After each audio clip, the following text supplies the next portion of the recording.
I'm recording. Okay, well, I'm really dumb and I didn't record, so I just started now. But, welcome to NSK Podcast, episode 194. My name is David Chang, and I'm your host for tonight.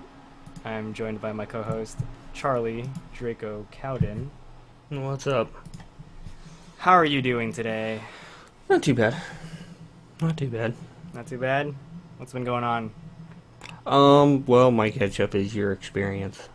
I watched your experience live on the internet. I'm flattered. Did you live vicariously through me? Is that what? Yes. You made us all jealous. Well, what? How did I make you jealous? Is it because I met Steve Stummers? No. No, it's just because you got to be there and you got, like, the ultimate idol experience. The ultimate idol experience. That's really, to be honest, Draco, actually, that's a really flattering thing to say. I don't mean about myself. I mean, about Idol Matsuri. Because, tell me a little bit more about why you think this was the ultimate idol experience. Well, how much more, idol can you get than the fans becoming staff to put on the idols concerts? Okay, yeah, that's true. And I was watching the Aether's unofficial YouTube channel's recording of their concert. Oh, yeah? And you walking up on stage behind them and trying to fix the speakers, and the girls are just standing there and paid absolutely no attention to this dude who's walking up with a light stick in his hand. Yeah. I was like, oh my god, gotta turn on the torch on my phone. Like, please work, you know. Yeah, one of the girls was like, she was even trying to go up to DJMI and was like, what's wrong? Yeah. But yeah, no, that's an interesting angle to view it from, I have to admit. I mean, you got like the ultimate indie idol experience. From what I saw. Yeah, that's it was not bad at all, actually. I would actually compare it almost to like a bus tour. Actually, you got a pretty good point there. I don't know if anyone knows this, but or if like anyone talked about it, but we actually saw Aether off from the hotel because yeah. We found out that they, instead of leaving on Sunday morning at like 10, they actually had to, like, their flight got canceled. And what's funny is, okay, so Ouch. what's crazy about the situation is, it's Aether, it's the 4 girls of Aether that could make it, because Megumi couldn't make it, and then it was their boss, who, I don't know his name, unfortunately, but they call him Boss-san. Yeah. When we sang happy birthday to him, it was just Boss-san. And then it was Chibineko, who's like the unofficial staff member, because he takes their video, he translates for them. He does everything else that like Boss-san doesn't do. So I know Chibineko. Yeah, that's the stream I watched. Yeah. And then the 4 Japanese dudes that were hardcore Aether fans, they even flew in with them. Like, they're on the same flight and everything. They had to take the same bus back to the airport. And so, I mean, realistically, they got the bus tour. Yeah. Not us. But, you know, they're hardcore Aether fans. Whereas this was me meeting them for the first time. Yeah. David got to see them in Japan, so that was cool. But, so instead of leaving at 10 a.m., they had to change everything around so that they actually left at, like, 3 a.m. Oh, wow. So it was the night after their concert. After you passed out in the in the game room. Yeah. Well, that was DLJ, dude. He just lied down on the floor, and I was like, all right, well, we're gonna go eat dinner. Oh, was it David? Okay. Yeah, it was David. It wasn't me. But what is it? What was I talking about? Sorry. Aether at Aether leaving. So we didn't actually get to say, like, they had a really cool after event after the concert. I think it was still on the stream. Yeah, he streamed a bit of it, yeah. Yeah, so DJMI was actually spinning. Like, that was supposed to be his set, but it was just like, let's make it an Aether event, and he's got background music on, that's cool, whatever, right? Yeah. And it was really funny just watching everyone get checkies with them, and, like, all the poses they did. And those Aether fans were fantastic, because I'm sure they really made the girls, like, feel at home, because they knew them, you know, like, I'm sure they had interacted with them for so long now, and they're, like, hardcore fans. So when they were just up there and getting like shots with each other and doing like really silly things, like it was really funny to watch, and you could see it on the stream as well. Yeah. I think if you want to check it out, actually, you can check it out on both either DJ Amaya's YouTube channel.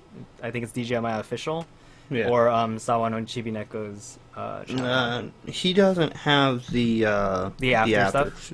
Okay. So yeah, DJ Amaya Official should have the most complete stream experience possible, I believe. And Ryutist has a bunch of videos up. Oh, that's good. I saw that they put up the Nerve video that we filmed this morning. Yeah. I guess it was at night in Japan. But yeah, so that actually went up on Biss's channel. Yeah, actually you're right. That went up on Biss's channel. They probably had to hand it over and stuff. But yeah, it was all one cut. It was our second take. And our final take, and I was like, oh wow, okay, that was really quick, you know? Yeah. So, that was cool. Was Becky Cruel in that? Yeah, she was, I think she was near the center. In the after pictures, she's in the center-ish. But yeah, it was every guest except for Aether, because Aether had to leave in the middle of the night, unfortunately. But yeah, again, Aether leaving at 3 a.m. I mean, you know, that just sucked because freaking I heard that like Chibi Neko and the Japanese guys, they went out to go to a bar to go drinking. So I'm pretty sure those guys did not sleep. But I mean, you know, Chibi Neko was exhausted, like just looking at him like crawl out of the elevator, and he's just like, oh, you know, it was hilarious. But like it was cool. It looked like a fun show. Or it was. Convention, whatever. Yeah, like, the night before was, Haruko Momoi. And I don't know if there were I don't think there were any other concerts, but... No, there was Was Barry, No, they were on Sunday. They were on Sunday? After the other group. I think maybe after Becky. Okay, I see. Oh yeah, that's what kind of sucked. Like I didn't like the fact that Becky, no, Shiawase and Ali and Sally were on Saturday. So yeah, Becky's concert being on Sunday was kind of like, no one's gonna be here for this, you know? Yeah. So, yeah, it was kind of lame. But what's Tom? Did Tom just say DJ Amaya's YouTube got terminated? I don't know what he's talking about. It's still up for me. Alright, yeah, stop lying, Tom. Come on. Oh, my bad. It's DJAmaya.com. Like, spelled out. DOTCOM. Yeah, you can see that. You can see his latest, like, on the what to watch list, there's straight up Ryutist and Aether live at Idol Matsuri. Yeah. So, Thank you, DJ Maya, for being such a bro and streaming that on Google Hangouts, and using the hotel's Wi-Fi to do it. That shit would break off every now and then. Yeah, it broke off a lot. Yeah, it broke off a lot. Yeah, so that's unfortunate. Bad. But I'm glad that people were able to see it from home, because it was like, hey, what's going on over here, you know? So who would you go to see again if you could only pick one? Oh man, that's easy. Yuka from Aether. But yeah, I would love to see Aether again. They're fantastic. That was a really hype show. I think I'd actually go see Ryutist again. Ryutist is fantastic as well. I was impressed with both of them. I mean, I actually really liked watching Ryutist dance, because yeah, they seemed really in sync. Yeah, they seemed in sync, or they looked more in sync than I would expect them to be, and their movements were pretty sharp. So that was very respectable. But anyway, back to that story. So we were that whole like checky thing lasted like what, an hour or more? Yeah, a little over an hour. So David was like, "Why don't we just go grab the Wii U, and then like start game night here?" Because like I'll admit, like, okay, so I actually give Itano Matsuri, I give Bethany and her husband a lot of credit for what they did, what they actually pulled off this weekend. Because especially for three days straight. I mean, man, I saw Bethany on Saturday night, and I was like, "Are you okay?" Because I know that for staff members, running a con or working a con it can be complete hell. Yeah. So I'm sure she was pretty stressed out like the entire weekend. Like when I met her, she was already out of it. So, but I give them a lot of credit for what they were able to pull off. But yeah, like, you know, it wasn't like they hired a huge team of like professional staffers to run this con. So you're gonna get a lot of, I guess, amateur moments. And wait, what the hell am I getting at with this? Oh, so like we were just like, well, instead of like, I guess, exiling the game room to some other place, why don't we just set it up in the same room that like Aether's doing their things? Because like pretty much everyone at the con, like attendee wise, they'd go to like the same stuff because the con's really small. It's not like it filled up the entire hotel even. Like they used pretty much all, if not most of the rooms, but it was like an event would happen and then everyone would go there. Yeah. So and like I don't know if people, I don't know. Yeah, actually I'm not sure if like they released numbers or anything. But it was really intimate. It definitely reminded me of, like you said, an indie idol experience. So so David and Kyle run up to, and like basically Kyle and Francis got conscripted to be temporary.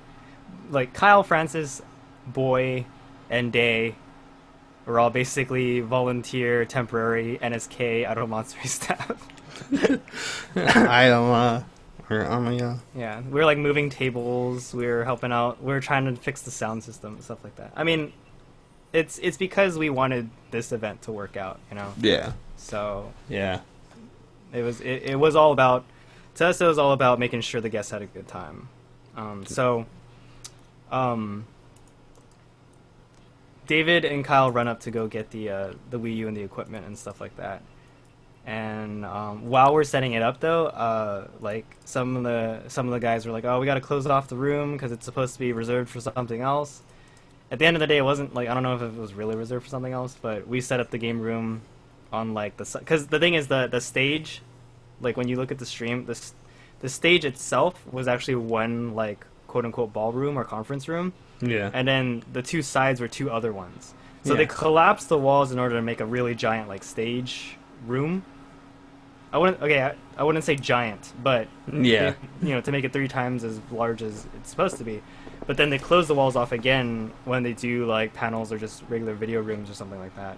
Yeah. So someone closed off the wall, and then during that time we were setting up stuff. Aether actually had to leave, and so they're like bye bye, and they took like a group picture and stuff or whatever. And we were like, oh no, like they're leaving. And David's like, oh man, like I really wanted to see if like they would come and play Dance Revolution with us or whatever. Dance Central, my bad. And I think that would have been cool. I think they would have, to be honest, because they were really freaking chill at this event. That's another thing. Like, yeah, because it's so indie and it's because it was such a small group of people, even management was just like, I mean, there was no like restricted access in terms of taking pictures of them while they're walking around. There was no like, we gotta take the back. There were no back doors. Like they would walk. I mean, they'd walk down the hallway, the same hallway that everyone would walk through when they were done with their performances and stuff. Like I remember Mutis finished. I went outside to go get a drink of water, and like I walk down the hall and I see Mutis like walking back to their hotel room, and I'm just like, oh hey, like that was fun. Like, yeah. I need to go to the bathroom now. Excuse me. But yeah. So we set that up, and then the game room was completed. But we felt like, oh man, we didn't get a chance to say goodbye, and David had been in contact with Chibineko this entire time, trying to like help set up the event and whatnot. So we were like, let's wait. Like he was like, I'm gonna go wait for them to come out to catch their last shuttle, and I'm gonna say goodbye to them. So I was like, that's kind of crazy and stalkerish, but I was like, might as well. Like professionally, I think it's in good taste because typical thing to do for a fan. Yeah, well, yeah, that too. I mean, look, the other guys are flying with them, so isn't that creepier? I don't know, but yeah, we wanted to at least say thanks to the managers and stuff. Like it wasn't just about it definitely wasn't just about seeing the girls. So we stayed up till like past 3 a.m. waiting for them to come down, and then we saw them. And like I went over to the Japanese guys and I kind of tried to like chat them up a bit, and we were just we would use like broken English and like simple Japanese at times, and it was really cool because they obviously really liked Aether, and they were glad that people in America could enjoy Aether as well. So we let them know that it was great, it was a fun show, we'd love to see them again in Japan, and we would totally go see them. And they're like, oh, that's really cool. Yeah, I was kind of checking Twitter and stuff after the Ryutas concert, and it seemed like it received pretty good reactions to it, because Ryutas streamed on their Ustream channel. Oh, okay, that's and cool. Like that night they put the video of it up on YouTube as well. So you got two different angles on that, but yeah, the comments seemed to be were pretty good. There wasn't pretty good. Didn't seem to be any of the Western reaction to Japanese fans. Oh my god, they're crazy, or they're weird, or no. Well, I would assume that most of the people watching on Ustream might have been Japanese. I don't know. Yeah, it seemed like it. Yeah, but that's cool. And one of the comments was like, "Woe to Ode is universal." Oh yeah, absolutely. That's something you're always gonna see when we posted the video of ourselves reacting to Sashiharu Rino winning number 1 last year. I mean, everyone, some guys are like, oh, disgusting Woda everywhere. But at the same time, people were just like, yeah, like these bros are just like us. They're just from a different country. Yeah. And that's the moral of the story, basically. Was the translator with Ryutas the one they brought? Are you talking about Yamamoto? Did you know her name? I think it was like Yamamoto or something like that. See, I don't know her last name. I need to get her contact information because she's gonna be at J-Pop Summit. But you're talking about Mayuko? I'm not sure what her first name was. There's one of the people who, she was not exactly a Ryutas handler. She was only an interpreter. But David introduced me to her, and she helped interpret for Ryutas. Oh yeah, now I realize it's a really weird situation because when I went to help Day interview Ryutas, the guy Zach was actually was their translator, but I also heard that Mayuko was helping them at other times. So I don't know what's going on, because there was another female staff member with Ryutas. It was her, and then the long-haired dude, and then the brown-haired guy with the camera, because he was like basically film and video. But yeah, I don't know. Like someone asked me on Ask.fm like who the hot chick was, and I was like, I don't know. But yeah, we saw Aether off. We said thanks to everyone. Well, Boss-san was really he was really like all business. He just wanted to get on the bus, and he kept to himself and stuff. But I think he enjoyed the cake and the surprise, and The flowers, by the way, were for the fact that it was Aether's first anniversary. Yeah. So we wanted to congratulate them on, making it to Gear 1. I heard there was a story behind buying those flowers. Oh, I don't know the story. Oh, well, anytime David has to buy anything or make a decision, there's a story. I heard that with the glow sticks, it basically took Kyle Francis, maybe Day and David, like an hour and a half plus to decide on what colors they would buy. Because the confusion is that every girl has a color, but the new, I think the new members don't yet. I'm not sure. Yeah. But the group color is white, so it's like, why don't we just settle on one and then go with that? And it's like, no, and there's the back and forth, Yeah. And sometimes you just gotta be like, David, just make a goddamn decision, Same with the flowers. Like, it's like, do we get roses or do we not? I don't know. At the end of the day, we got, almost the same colors as what the member colors are. I got the yellow ones to hand to Sakura, and I straight up said to her, like, I'm sorry they're not light blue. apparently that's her color. And I hand her these yellow flowers, and I'm just like, sorry. Freaking Francis got to give red flowers to Yuka. I'm so jealous because Yuka is clearly my favorite. I mean, I have the Checky with her, like it's like holy shit. So I think Yuka pretty much fished everybody there. Yeah, she fished everyone, man. It was great. Because she's the most people were saying she's the most idol-like out of all of them. Because apparently Aether is actually not supposed to be an idol group. They're supposed to be a J-pop group, but I mean, they got a very idol group thing going on. Yeah. So. Yeah, but she seemed to pull everybody in. Oh, absolutely. She has such a good smile, dude. Her calls were loudest of everyone, and well, I think she's also the most popular member. So. And she's one of the newer members too, isn't she? No, wasn't she? No, I guess not. I think she was center of the original unit. So. No, I guess yeah. Well, she was Party Rockets. Oh, she's former Party. Okay, is that why Yoshi likes her? Yeah. Okay, so yeah, because he was like, oh my gosh, she's so adorable, and then Boy showed me his picture of her. I was like, yeah, she's actually really cute. And then I see them in concert. I'm like, all right, that's Oshiman material right there. So that's Center Nova. But yeah, I honestly thought Ryu just did better than Aether. I think Aether kind of got thrown off when the speaker went out. Oh god. What happened there? Was it just wiring, or did Yeah, apparently the plug got bent. Oh. I think someone ran into the speaker, and it bent the actual plug. Boy was blaming David for jumping around it. Yeah, I know, right?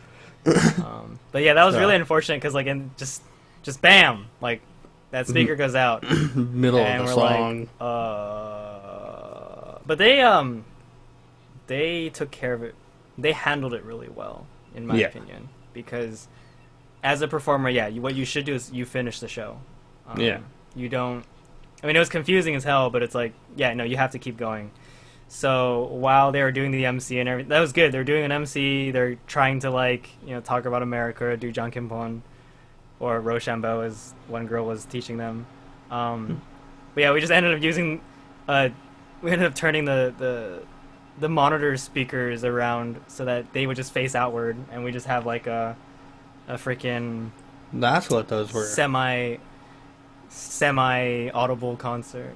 Yeah, for some reason Titanic and Terminator came out of like I guess it was supposed to be Titanic, Terminator, Monomane. Yeah, I saw that. I'm just like, what is going on out there, And I saw that. I didn't get it, but yeah. But yeah, I mean, I give them mad props for getting through it, because the speaker would go in and out every now and then, and eventually Dave was just like, screw this shit. He just unplugged it, and then we moved the speaker away, and then they brought in other speakers for the encore and everything. So yeah, it was good. it was real good. And I got my Aether pose with Yuka, and I watched other people like hold her hands and shit, and I was like, oh, I'm pissed off. But Fire snap on Zach's head. It was such a good event. The boy got a checky with me. The Kabedon, where like it's the dude leaning on the wall with his I saw that. Stretched out. Yeah, much better than the one with like the girl. Boy and Yuka. Yeah, because you can't see Yuka's hand on the wall, so it's like. Looks like you were also there. Like 4 times closer together. Oh yeah, that's true too. Disgusting foreign water. But yeah, so. I just got something to say here. Okay, you need to stop appearing on Japanese media. You guys appear more than the freaking Japanese fans do. We can't help it. It's interesting to them.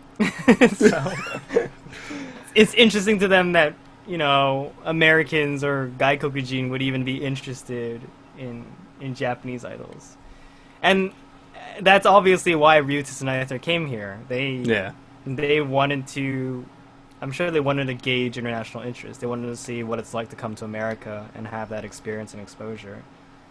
So, even though their flights were completely messed up. Yeah, originally they were supposed to... I think they were supposed to have a direct flight, but that got canceled. Like, Delta canceled it, and then they had to rebook on United, and then the United flight actually gave them a layover in SFO in San Francisco. So they had a hellish, 3 a.m. leave. By the way, that shuttle... okay, so Silverdale is kind of in the middle of nowhere.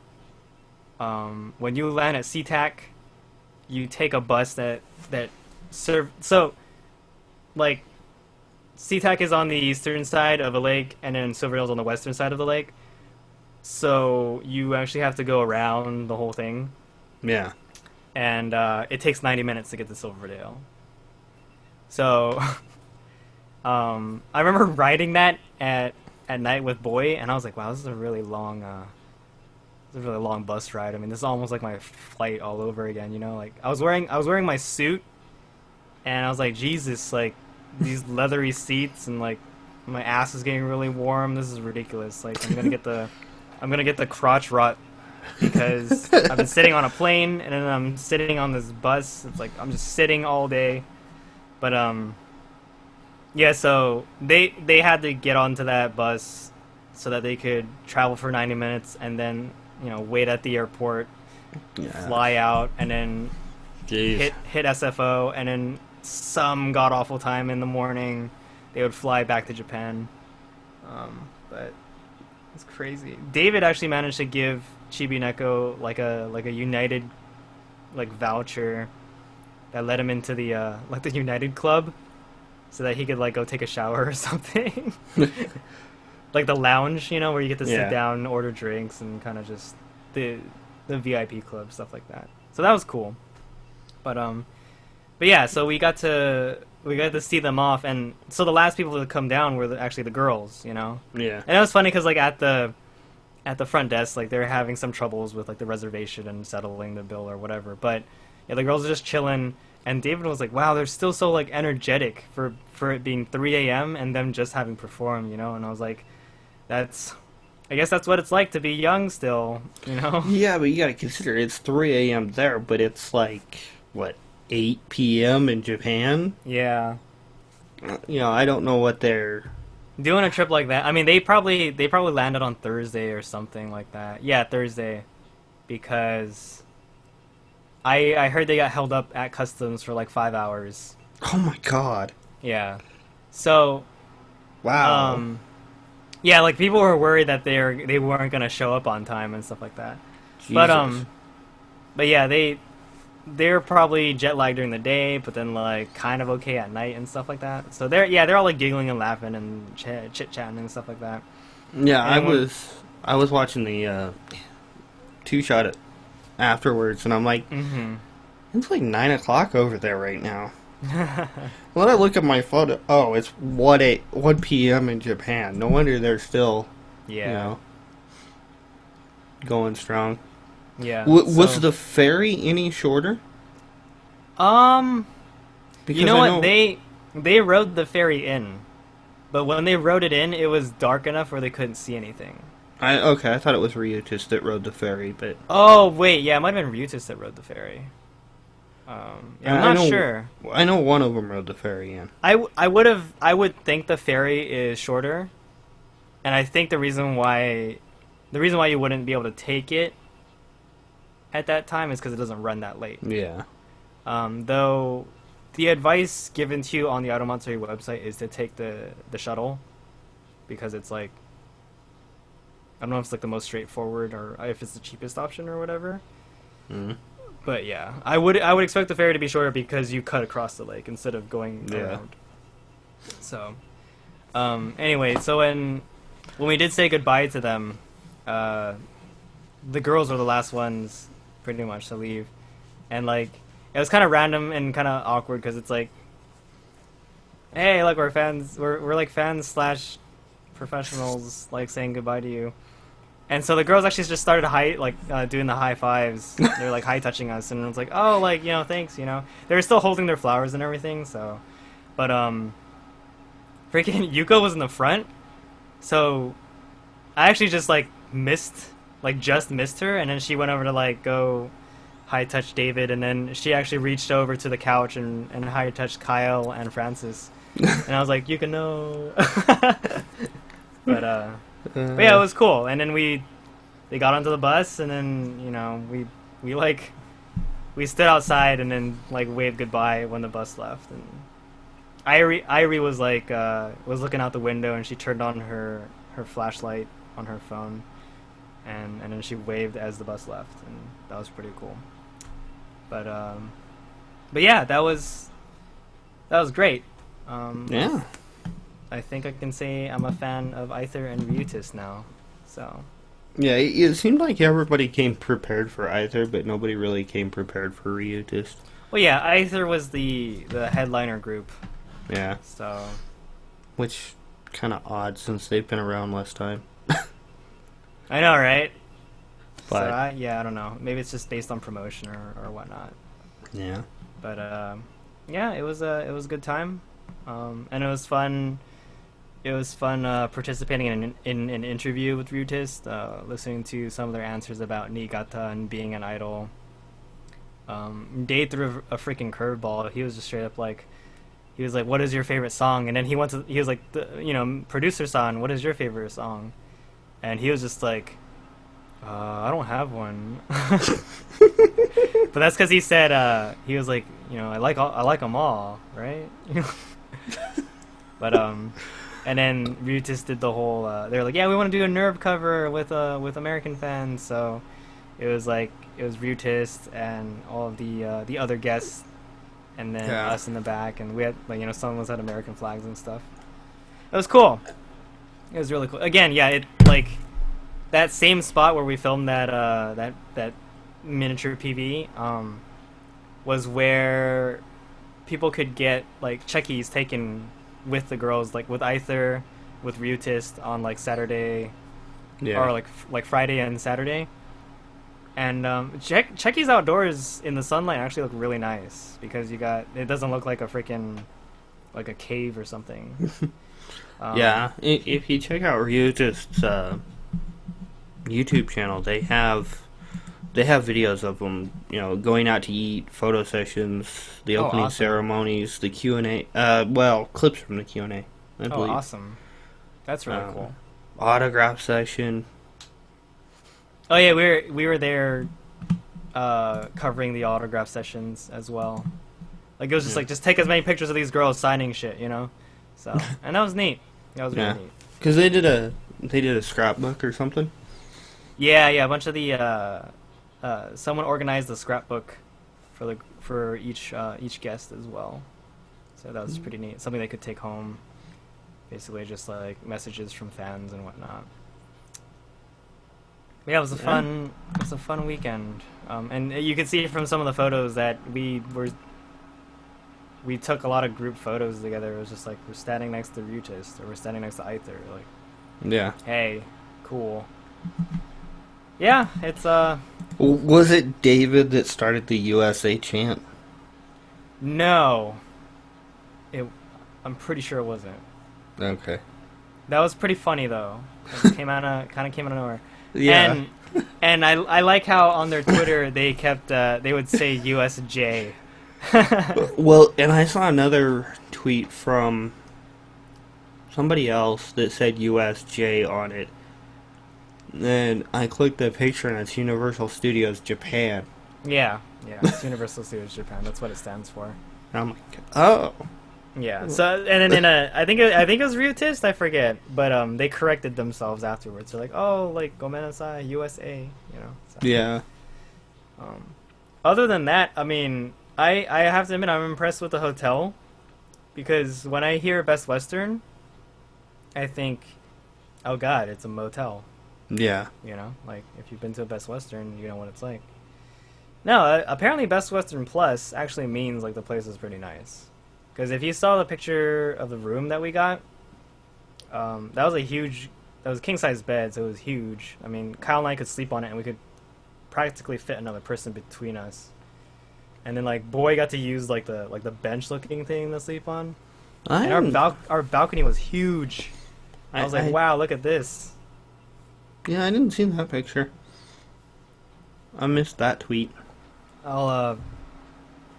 No promises, but I'll put in the report. But originally, we were supposed to have connected rooms. There was a miscommunication during check-in, and they actually put our rooms like separate. And we're like, well, shit. And then apparently we were rooming next to. I was rooming next to Shiawase. Because when I opened the door, you know how when hotel rooms are connected, there's two doors. Yeah. So I opened our side and I knocked on the door, and then I hear a woman go, "Hello," and I was like, "All right, that's not David and Day." So I closed the door and I was like, I texted David. I'm like, "Where are you?" Apparently we're in room 301 and then they were in room 311. And I was like, "Shit." But apparently Aether was in the room across the hall from David's room, so there were multiple times where... Oh, Jesus. There were multiple times where we'd run into Aether, we'd run into Ryutist, we'd run into Shiawase in the hallway, you know, it's just like, oh, hey, yeah, I mean, we're in the same hotel, no problem. It was pretty funny. Yeah, no biggie. I saw some tweets about that, you know. Oh, I just saw so-and-so walking down the hall. Or... David saw Ryutist in their pajamas. And when they were having breakfast, David and Kyle were having breakfast, like two of the Aether girls, like cut in line in front of him. Like, well, they walked over and they waved and smiled and they went straight to the drink machine, like, and, you know, he just took a picture of that. I was like, what? But that was fun because apparently they're sitting there having breakfast and then they're like, oh, like, you know, excuse us, can we sit over here, like, and they're like at the table next to them or something like that. So that's neat. I wish I could have, but I was, man. The good thing is I got better as the con went on. Like, I was coughing when I got there. By the end of the con, I was like barely coughing, and I was like, oh, this is good. I've made progress in recovery. Granted, every night I was like dead tired, so I would knock out at 9 and then wake up when everyone comes back into the room. Yeah, I saw you during like the Q&A or the opening ceremony. You were rocking the mask and... Yeah, and then the next day I wasn't. I can't say I saw you too many times in any of the videos the next day, but... Yeah, I probably wasn't around as much, but... I know you were doing interviews Saturday? Was it Saturday? I think it was. Yeah, it was Saturday. I was helping Day out with an interview, and then we were supposed to do our panel on that day. It was actually it was funny because it's like, let's just convert the video room into a panel. And I was like, okay. Realistically, I guess we didn't really expect anyone to come, and that's what happened. So So we basically David and I basically recorded a very miniature podcast in front of Kyle Francis, boy, David's cousin, and Day. It was hilarious. Well, can we at least expect some colorful comments from the peanut gallery for that? That's what happened. No, because actually, yeah, because it was funny. There was a wasp in the room. Oh And it God! was flying around, and they were like, "Oh my God!" And it was just like, "Stop freaking out, guys! It's just a wasp. Put a cup on it, like capture it." Yeah, I don't know. Like, I kind of hope that podcast / panel sees the light of day eventually. You know what's funny is David has my memory card. Like, apparently I took it out of my my camera and handed it to him because he was like, "I need a card to record on." And I was like, "I should still have space. I have 32 gigs on this." So I handed it to him. I never got it back. I didn't even realize it. And that would have been shitty because I actually have like pictures and video on it. Yeah. So now my memory card's in Texas, and I'm gonna have to like Bug him about it. either have him mail it to me, or if he's gonna go to San Francisco next month, then I can get it then. I don't know. It's crazy, man. It's crazy. Well, what's in San Francisco next month? J-Pop Summit Festival. Oh yeah, TGS and Tokyo Girls Style and Tomochi. the mysterious Itano Tomomi. We'll talk about her in a minute. Yeah. Shall we get into the impressions? Let's get into it. Oh, first up for the PVs, we've got NMB48 and their disgusting bikini PV called Ibiza Garus. This is pretty disgusting. Why does it say Ibiza Garu? Isn't it Ibiza Girls? I'm pretty sure it's girls, yeah. Yeah, okay. Or girl. What? It might be singular. How dare you, sir? So, yeah, this is disgusting bikini PVs with Ekimen. A random Ikemen dude from Australia? Is it Australia or Guam or? I don't know. I was told that he was from Australia. I don't know. Maybe people are just making that shit up. I don't know. But yeah. The volume is loud as hell, though. I got. What we're watching though is a freaking recording from like the theater or something. Yeah. So, yeah, I was like, "What? That's not part of the like." Why did someone say "ah sugoi"? And it's like, oh, because they're watching it. Never mind. Oh, bite. Cool. Yeah. Oh gosh. Yeah, Hey, Popo. I'm not sure who said it, but somebody all of a sudden just goes, "Oh, bite." Watch your boobs, girl. Watch your boobs. And it's like, oh, well, yeah, that okay. Yeah, you got a boy. So it's funny because I've seen the preview already, Yeah. but I haven't seen the full thing. So this is You know, interesting. the PV's okay, I guess. You know, it's everybody with a flat chest has more on than anybody with a chest. Well, yeah, I guess I would expect that. Yeah, and it's just the girls in different settings and then on the beach singing and dancing in bikinis. And somewhat falling in love with this dude because he does nice things for them, right? Yeah, or I like cool hearing. things. I actually do like hearing the girls' commentary about their own PV, because it's like them watching. It's them watching themselves. That's so funny, and they're all like, "Oh my god, like dude, he just picked up the book for her." Yeah, well, I'm not sure which team it was that they showed this during either, so Okay. I'm not sure how many of the actual girls that are in it were there. But, yeah, it's just, you know, him And being... That guy gets to chase Yamamoto Sayaka and splash water at her. Jesus Christ. Fish her phone out of the pool, catch him falling off the stairs. I like how Yukirin gets a free drink, and it's like, wow.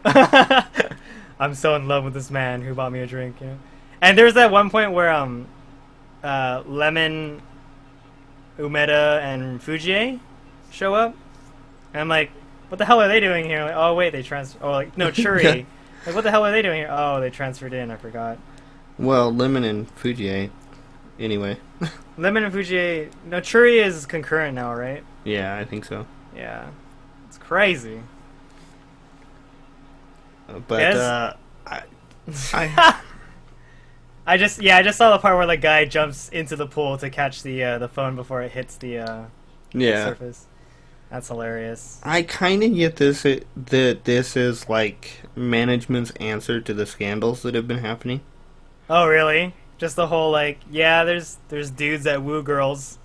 And there's girls that woo guys, and there's the scene at the end. Okay, I haven't gotten that far, so I don't know. What the hell? He's like spraying water at them. What's going on? It's ridiculous. Oh, dude, he's touching them. This is bad. Exactly. I kind of get this as management or somebody's answer to all the scandals, and it's just like... This is their middle finger. Yeah. To the true fans. Pretty much. You know, it's like, yeah, they're gonna find guys hot. They're gonna want to go out and hang out with them. Yamamoto Saika drops the fruit. You know, it's just... And then he gets married to some... Okay, that's hilarious. So, it's a wedding... It's him at, like, his actual wedding, and then all the NMB girls are, like, jealous because they have fallen in love with him.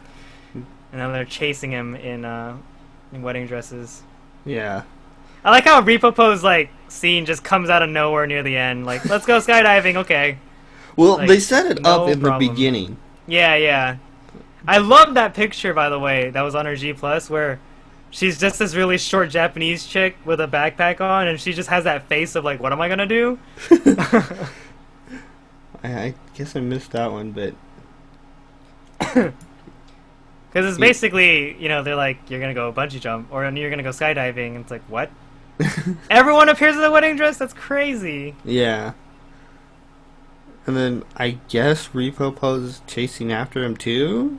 Yeah, because she lands somewhere, and it's like, I gotta go find him too. Maybe But not.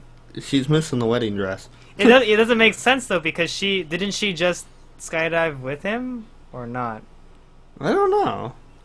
I don't know. I'm not sure on that part. Maybe. I don't know. That is hilarious though. That is a fantastic PV, actually. Yeah, I mean, I like the PV, but I kind of get the feeling that it's management going, you know, hey, this happens, deal with it, and stop being dicks about it. Yeah, I mean, I agree with that stance.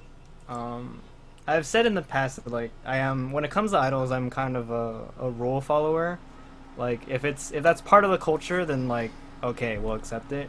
Yeah. But at the same time, like, I feel like especially because enforcement of, like, the supposed love ban is so relaxed, conditional.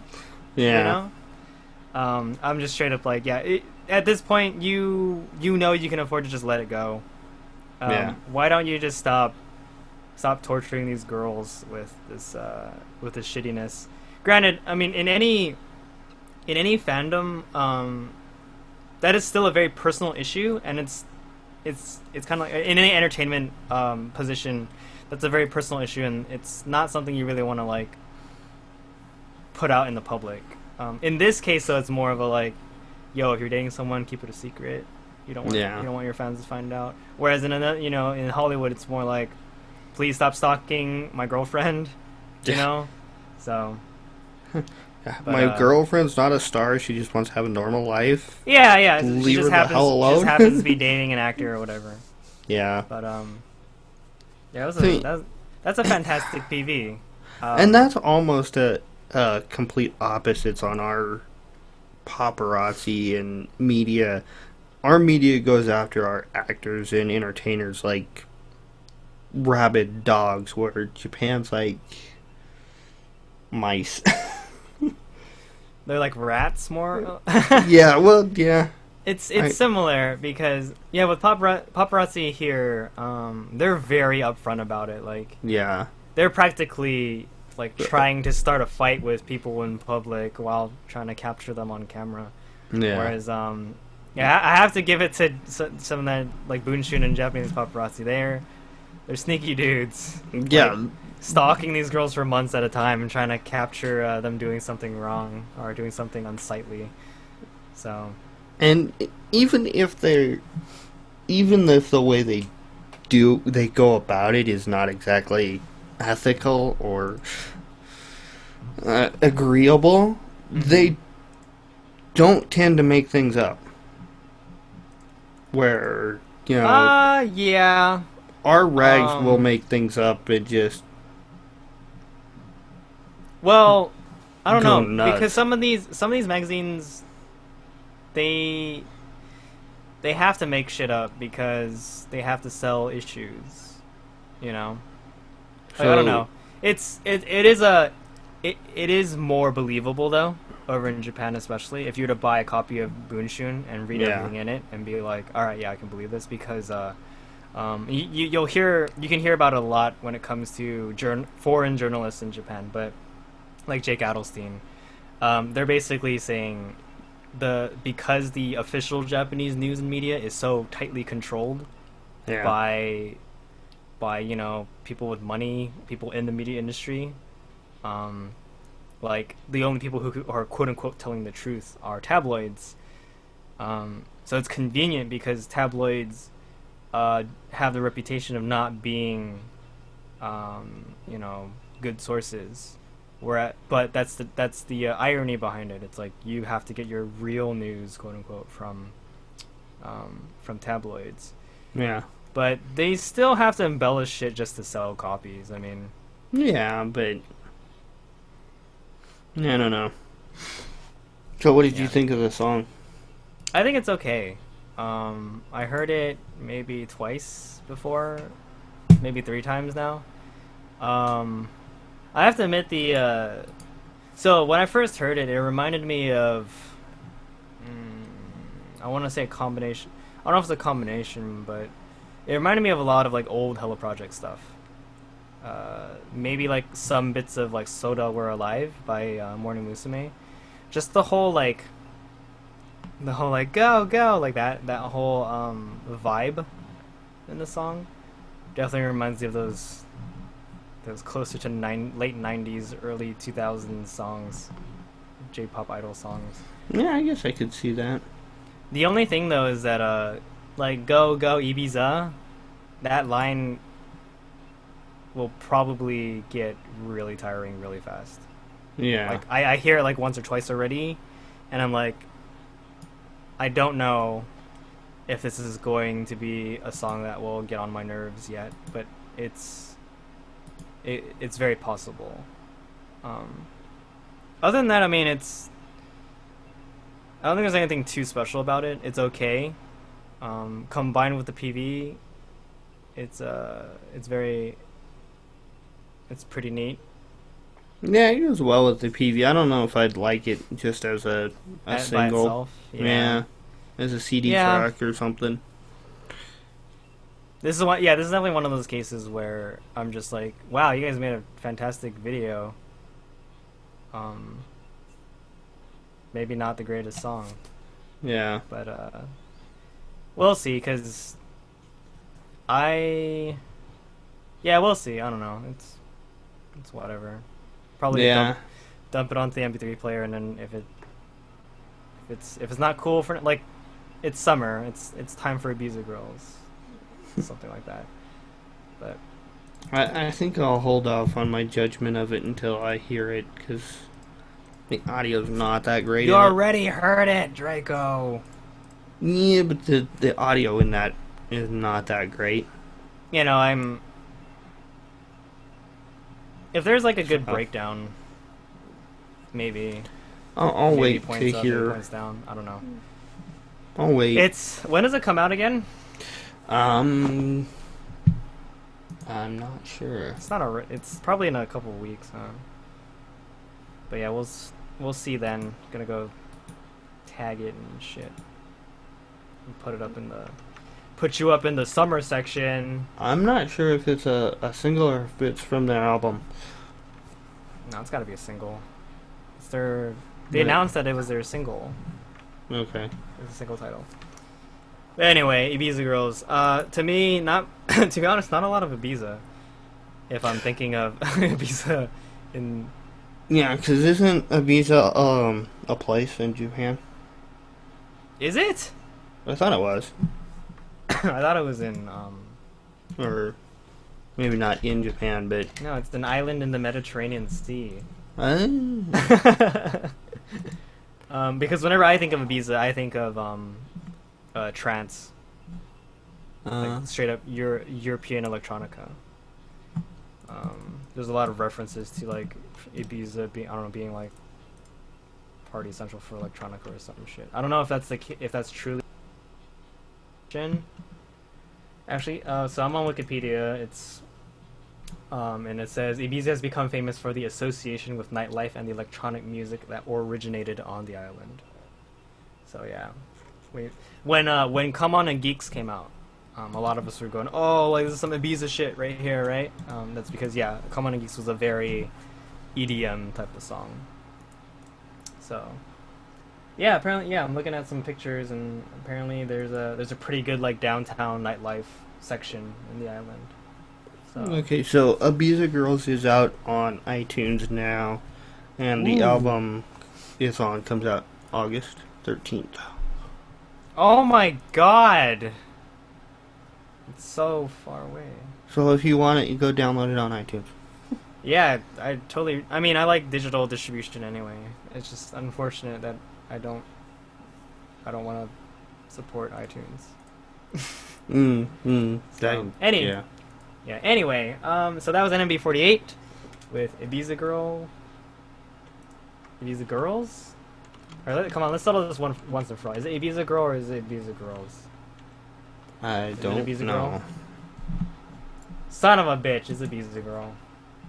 Or at least all sources I'm looking at point at Ibiza Girl. Actually, you know what, if the katakana says Ibiza Girl, then it's actually Ibiza Girl. Alright, so it's only one girl, it's not all of them. You can only choose one. It can't be a DD, alright? I guess that's why he's running away from them all at the end. Yeah, because he's actually... Ibiza Girls is the PV about the consequences of being a dirty DD. But if you like being chased by angry women in wedding dresses, then... Actually, feel free to be more DD. the consequences of being a player rather than a dirty DD? Yes, that is the story. Because But that's what DD is. But as a dirty DD, we wouldn't pick just one to marry in the end anyway. Exactly. So we'd never end up at the altar. Yeah, but you can get close, like DLJ, like announce that Yagami Kumi is your Ocean and she graduates a week later. So. Alright, so. Alright. Ibiza a girl. disgusting bikinis and wedding dresses. So song. And beaches and ice cream and handsome blonde man. And opais and... An opai. Yeah. So next up, let's talk about Nogizaga 46 and their PV Sono Saki no Deguchi. I think I will loosely translate this as this exit from before. I gotta work on my Japanese, man. Well, it's the coupling song to Natsu no Free and Easy. Gotcha. Did we go over Natsu no Free and Easy before, or? I don't believe so. You don't think so? I'm not sure what. I think that was 2 weeks ago. Oh, okay, when we were still out or on hiatus. Yeah, that makes sense. Okay. Ooh, I don't like it when these videos are super wide.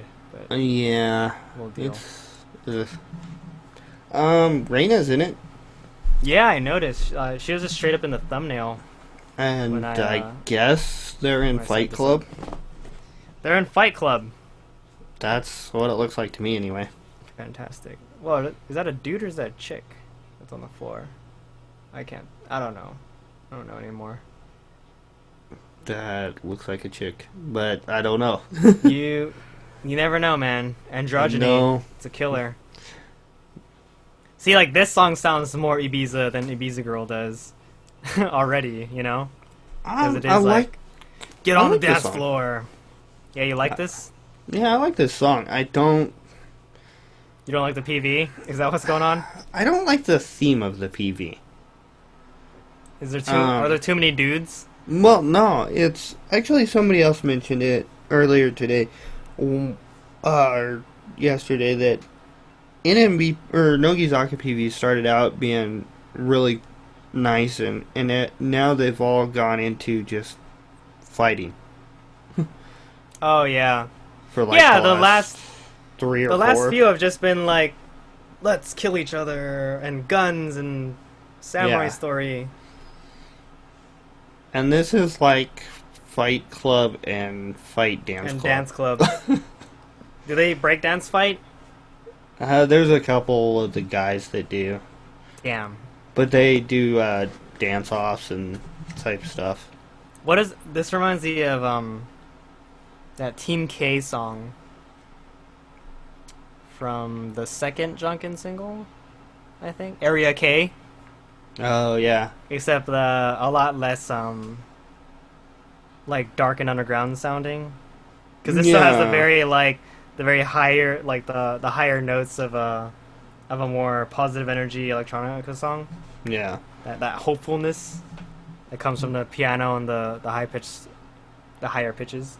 Yeah, and what's with they go from this dark underground fight ring to... It actually looks like a like not a church, but a strip club?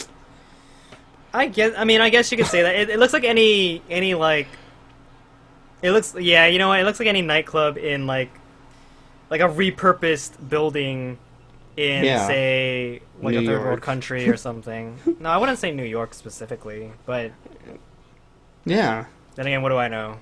Man, I wouldn't know, so... So But- so you're saying it changes from that to what? To bright colors and solo shots. Oh, you mean like it goes back and forth between the two? Yeah. Because in the solo shots, I mean, again, it's another thing that's gonna bother me is like, wow, look at the difference in color. Yeah. Throughout holy shit, the contrast is huge. Like we're It's talking, like bright. pastel, red, blue, yellow. No, not even pastel. Yeah, just bright. And you got sepia tone in the rest of the video, but in those shots, it's like we got the burn-in, making their skin look white, making their hair look all shiny and brown. Yeah. It's like, whoa. So, but the girls look good. Yeah? They look fantastic in all their shots. Yeah. And even it's not as violent as the previous PVs. And no one has died so far.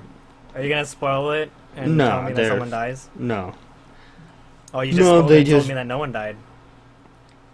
But No.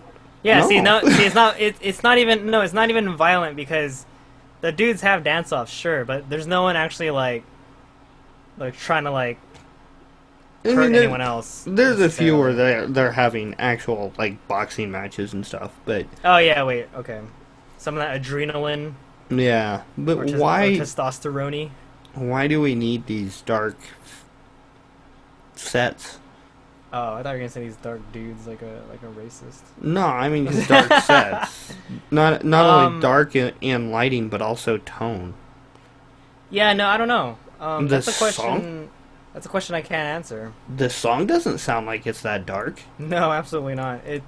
This is a case where, if we watched the Biza Girl, and I would say the song matches the PV because it's bright, happy, idly. Yeah. Girls having fun. Same thing happens in the PV. Besides the fact that there's no really strong electronic influence on that song. In this one though, yeah, the PV looks much more like it'd be one of the the Team K songs that have been coming out. Yeah, from AKB48 in the last couple years. Dive.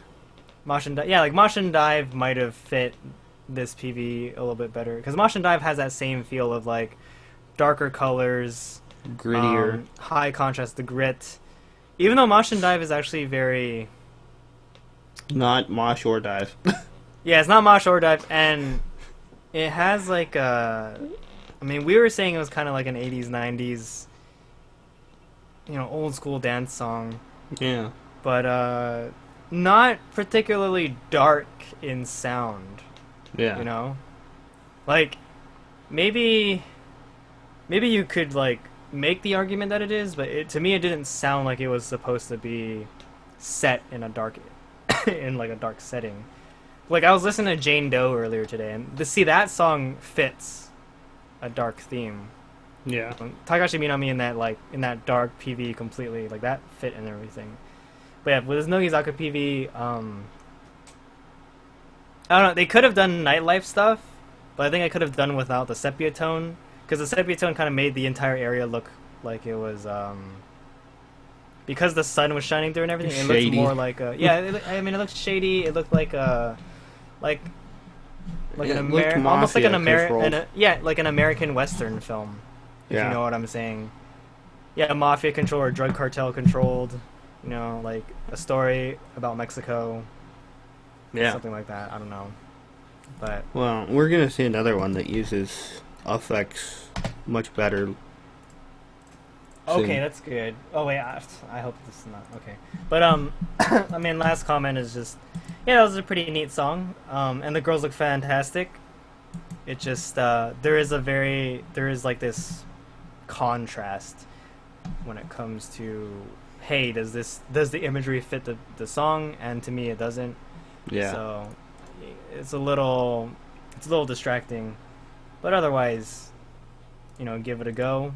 I would probably watch this again if I wanted to just gawk at the girls. Yeah. So. And I mean, we all expected Reina to be there, so. Yeah. So.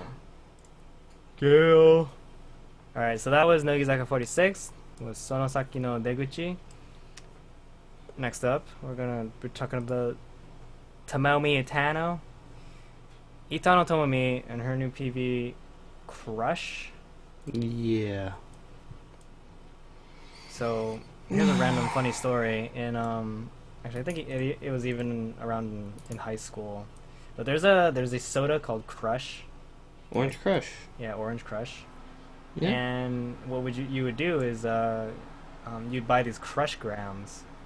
So you pay some money to like student body or some club or some shit, an on-campus club, and then you got a paper to write on, and you could be like, hey, like I like you, signed whoever you are, and then they deliver the soda with a note to whoever you send it to. Okay. But anyway, okay, yeah. So this is the I'm just straight up say it. This is the PV I don't like. I saw this over the weekend. Yeah. And I was like, wow. You know why? Because looking at Itano, like, double imaged, reminds me... See, Kyle said this perfectly. He's like, this is ridiculous and really weird because this reminds me of what it looks like to see without corrective vision. Because he has really bad eyes. I don't have nearly as bad, but... Yeah, if I take my glasses off and I try to, like, look at shit, it's gonna look terrible. Yeah, well, here... Okay. When I first loaded this video up, I cracked up laughing because it reminded me of, Boa? Boa? And Rebecca Black. What?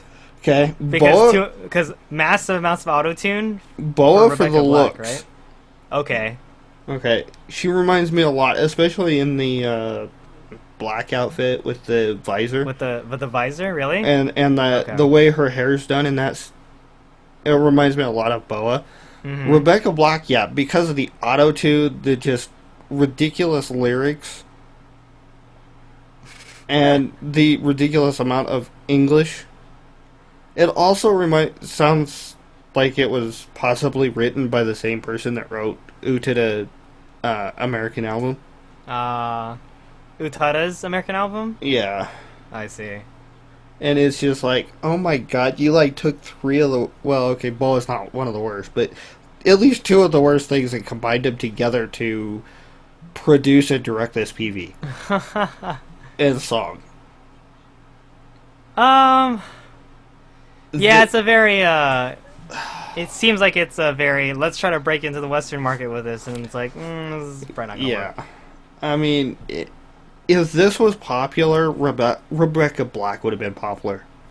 Rebecca Black was popular. Are you kidding me? But not for the right reasons.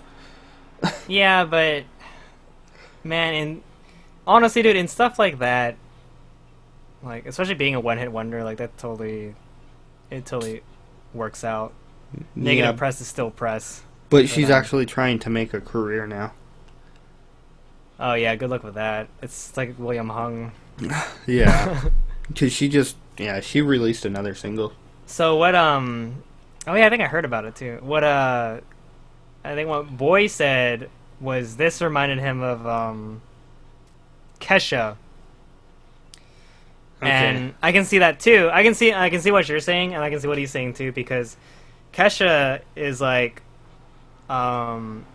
she's ventured into kind of like the semi-electro pop stuff before as well, and it's a very like, I mean, I don't want to like call Itano like trashy or anything, right? But like the image she sells is of that kind of like nightlife girl, party all the time type of deal. Like, you know, she has that song where she freaking opens with like, wake up in the morning and brush your teeth with a bottle of Jack or whatever. But really, yeah, some shit like that. And what's funny is, what's hilarious is Kesha, like as a person, isn't even like that. Like it's just apparently that's just her stage personality. And yeah, it's good though, because she's chosen an image that she can play. Yeah, and it's worked out for her. But anyway, Itano's kind of doing the whole like, oh, another thing is, I mean, everyone's always gonna do this, but they say like Itano's trying to do the whole like Namie Amuro Namie thing. Yeah, I got a lot of that too. Yeah, it's just very like comments about that anyway. It's just all like cool girl electro pop. I think I got Ayumi Hamasaki in there too somewhere in one comment. Just throw in every single diva, Japanese diva you can think of, or any like pop girl diva, and just mush it together, and then like give her Colton 3, and then shrink her face a little bit, make her really short, and she's Itano Tomomi. The one thing I will give her, she hasn't gone for the slutty clothes yet. Yeah. And the good thing is, I don't think she wants to specifically. She hasn't gone. I feel like the girls that leave AKB48, like, they pretty much scratch off gravure from their works, because I don't know. I mean, I don't know. I really don't know, but I think a lot of them don't like it. It's just that it's a job, so they have to do it, because gravure is a very frequent thing they can do. If you get, you know, just stuff your pictures into a magazine, you get paid. Get money, you get paid, right? Get bitches, get laid. But, like, I think some, like, Yamamoto Saiga seems like she's really self-conscious about it. Like, you see, I've seen Maida Atsuko in, you know, like, sexy woman clothes, kind of, and showing off her legs, but she no longer does the whole, like, let's show my tummy, but then again, maybe it's because she ate too much, I don't know. But, yeah, like, a lot of the girls just don't like doing that, like, let's put on a bikini and get photographed anymore. Well, I was thinking more along the lines of, like, Gotomaki. You're thinking Gotomaki? In terms of, like, slutty clothes, or what? Yeah. Have you seen her solo stuff? She's like, Oh my god, I've only seen a little bit of her solo stuff. She's like Miley Cyrus, or that other one that she went hard that way. Wait, this is recent? No. Well, I think she's got a single out in the last year or so. But what was that one single called? Lady Rise, or some shit? Maybe. Was it Sweet Black? I remember one time I was like, oh shit, Gotomaki is back. Yeah. And she just... I watched the PV and I was like, what the hell happened to you? Yeah, she's in like a freaking thong and bikini and humping the floor, and Yeah, I remember Some Boys Touch. Oh god. Yeah, I well, like Some was Boys Touch Secret? was, I think that was Hello Project. Yeah, that was still Hello Project. Oh, I'm looking at the wrong. Am I looking at But, the wrong discography? Wow, she put out something in 2011. What the?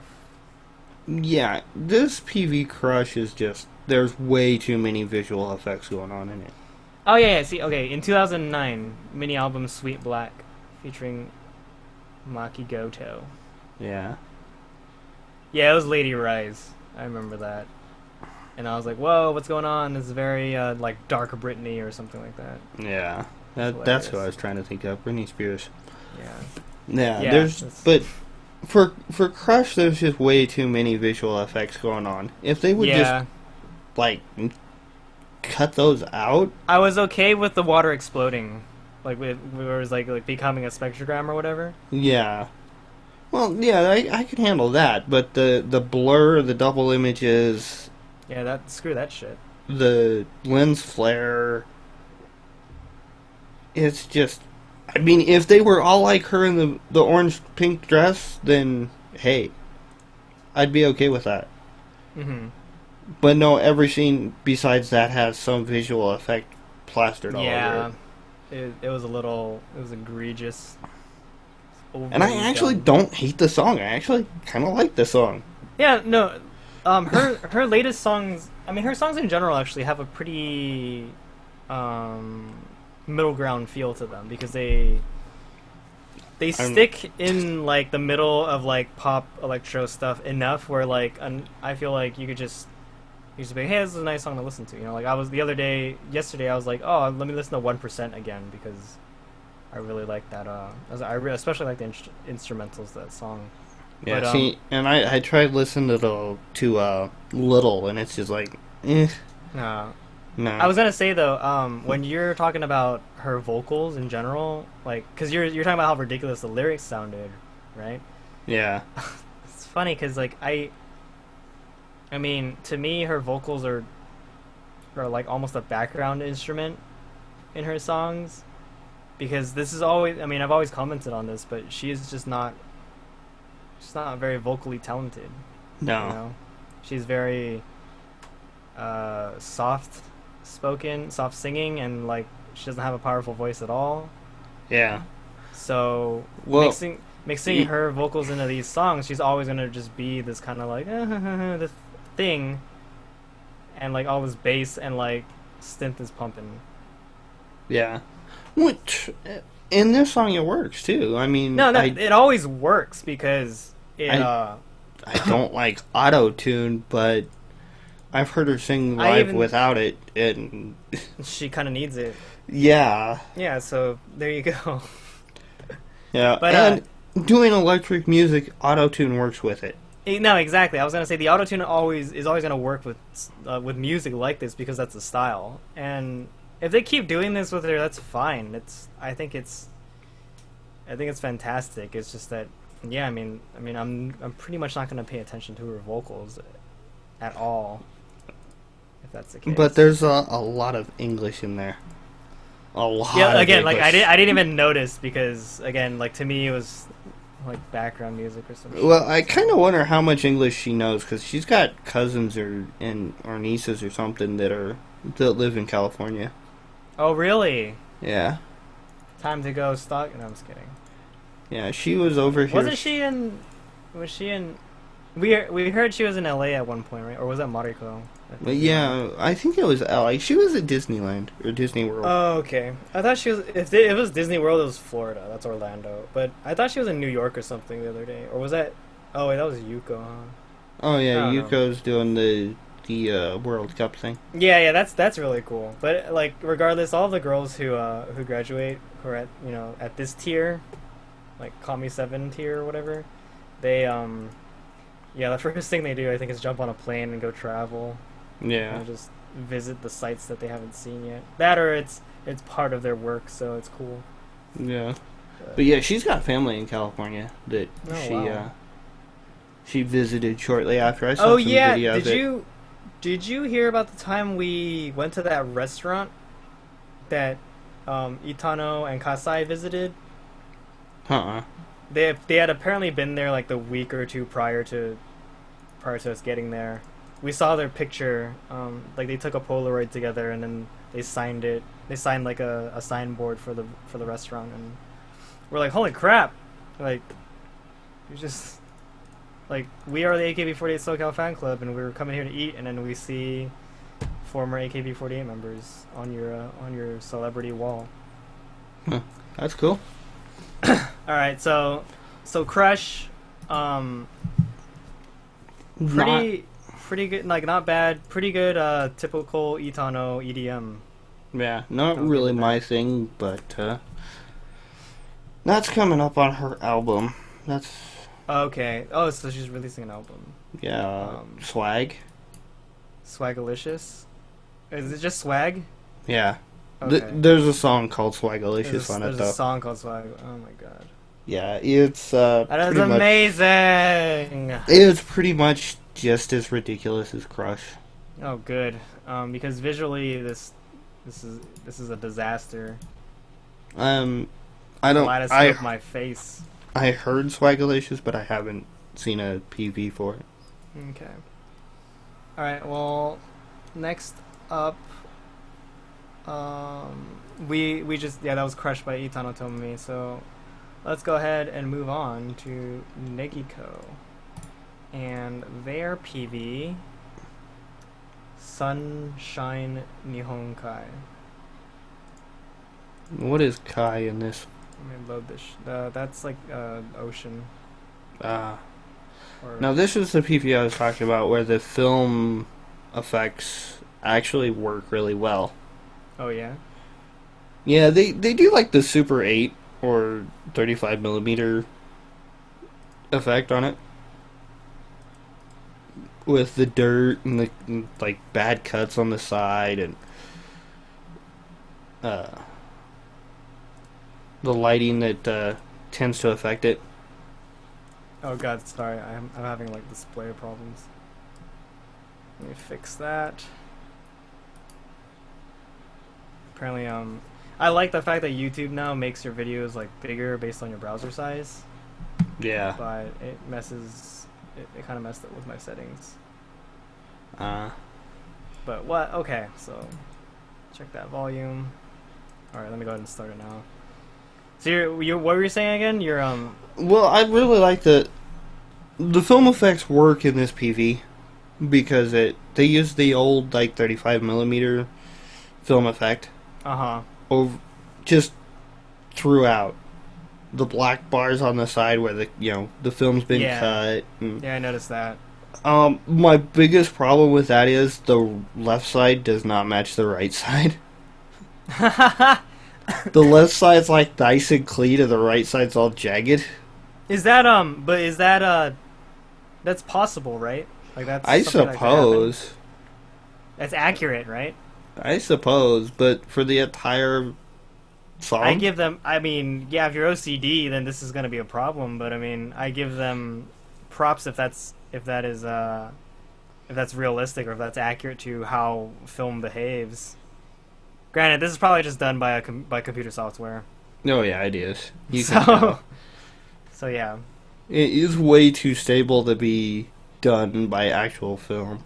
Oh yeah. Actually, I'd expect them to be like blurring like crazy in all the motion shots. Yeah. But this is neat. This is exploring like kind of the seaside suburbs. Yeah. In a way. But the song fits the film effects. It feels like it's a 60s or 70s song. This is some true oldies. And they're running around in, well, okay, those dresses back then probably wouldn't have been allowed, but fairly conservative dresses for today. Yeah. They're running around the beach and stuff, and they're like ginghamish. got the colors of some of the colors of gingham check and stuff like that. But when I first watched this, I didn't even like the film effect didn't even register until like 2/3 of the way through. It's like, oh, why is everything so? Well, I kind of got that, but I didn't get like the edges. until like 2/3 of the way through. Then I'm watching it going, huh. Wait a minute. I gotcha. That's pretty funny. And then I couldn't get it out of my mind. I couldn't stop seeing it. I see. But yeah, it's a really soft song. Yeah, it is. But it's just kind of, I guess, calming summer song. Yeah. It wouldn't be... Definitely sounds like a summer song that belongs in the American 50s or 60s. Yeah. What are they eating? Are those egg rolls or I don't donuts know. or some shit? I'm not sure what those were. Like at times the effect goes really crazy because they're outdoors and it's really bright and sunny, and like they start to just blow out. Like you can't distinguish their facial features or anything anymore because like I guess the exposure is too high or whatever. Yeah. Which is accurate. Yeah, that's true. So yeah, again, I mean, I give them props for mimicking that feel, but I guess I wouldn't know. So if you are a listener or you're a person who knows if this is like legitimate or not, like let us know, because I don't think so. Yeah, because again, I mean, it looks like I'd expect more actual, because the way film works is like it keeps going through the slides, right? So you'd see more of the imperfections roll up or roll down or something, whereas the bars over here just look like they're they're digitally made where they're repeating a pattern or something like that. Yeah, they slowly change, but it's like over several seconds, like 15 or 20 seconds. Trust me, Draco, I'm an expert on this because when I was in high school, I used Studio Pinnacle 9 and I put in film effects. No joke, for my junior video project, I was like messing around with sepia film grain bullshit. It was hilarious. Yeah, well, I have a 35mm projector, so... Oh, shit. And a slide projector. You are an old man. Actually, my dad bought them. Your dad's an old man. Yes, he is. Yeah, take that. So... There's no denying that. I mean, he's like... no contest. 78? So this is an example. This is an example of a PV that fits the song. A song that fits the PV. I like that. I like that. Complementary feeling, so to speak. I can't say the song really fits the group though. Negiko's not really known for their standard songs. I would say that I kind of feel Negiko's got more of a, I don't know, odder sound to him. More closer to like Bis than Idols. An otter, yeah, I guess so. Yeah. But I don't know that it fits the group necessarily, but they make it work. Mm-hmm. They do make it work. But it's just kind of a chill summer song for sitting on the beach. Yeah, no disgusting Mai Tais, bikinis. I guess. So if you're a true fan and you oppose that, then this is for you. Unless you don't like to follow other groups. But that was Sunshine Nihonkai by Negiko. Next up, we're gonna be talking about Fantarime. Yes. And their PV Daisuki. I'm not sure if this was a B-side for a single or if it was their mini album. But the song's been released before. So this is a re-release? Yeah, it's the single version. Okay. And what can I say? Oh man, more effects. Tonight is the night of effects. Well, yeah, if you can consider like PowerPoint to be effects. Wait, no, like this like textured thing that they laid over on top. Yeah, I know what you're talking about. Some Photoshop filter right there, man. It's like now they filmed it on a phone and that's Instagram. Don't worry about it. Yeah, maybe. It looks like somebody just took a paintbrush and Dude, swirled Draco, around it. at this point, like, I think Idle Grips could even film their entire PVs off of phones. Especially AKB underground. could. Well, AKB could film the entire PV off of a phone and still sell 1.5 million copies. oh yeah, that's a given. But I mean, like, you could film on a phone, and the quality would still be like good enough where people would be like, oh yeah, this is totally cool. Yeah. Like, excluding AKB, as in if you're like a small time group or something, like, just go buy a freaking Galaxy S5, record in at least 1080p, right? Like, I'm hearing the new phones are now gonna like record in 4K. I'm like, Oh, what? Jesus. Granted, a phone camera still My sucks. camera won't even do that. Sucks compared to actual cameras, but they're at that point where they're good enough to do so much that it's like, Yeah. hey, yeah, I'm producer, director, and cameraman. I'm gonna film all my idols events on my phone. But I mean, as far as I know, $600, no problem. as far as I know, TGS still streams all of their stuff from an iPhone. Oh wow, nice. So they just like mount an iPhone and they just Yeah, they There got you a go. tripod for it. They set it up and boom. that's pretty cool. But yeah, what can I say about this? I really like the song. Yeah, that song's neat. They're standing on a cliff above the ocean, That they Singing? are. singing, rapping. They are doing that.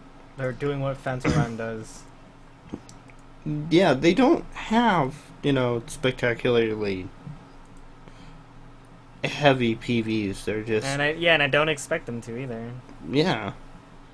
Because it is pretty much like, hey, we're a duet, showcase ourselves, and we're not really into any visual gimmicks necessarily. Let the music and the vocals speak for themselves. Pretty much, yeah. It's just, what is this texture going on, man? It's just like every now and then let's throw some texture on. It looks like somebody took a paintbrush and just, Also, that ocean looks hella fake. Like, as in they look green screened on, but it's not. yeah, it's one of those weird effects of nature.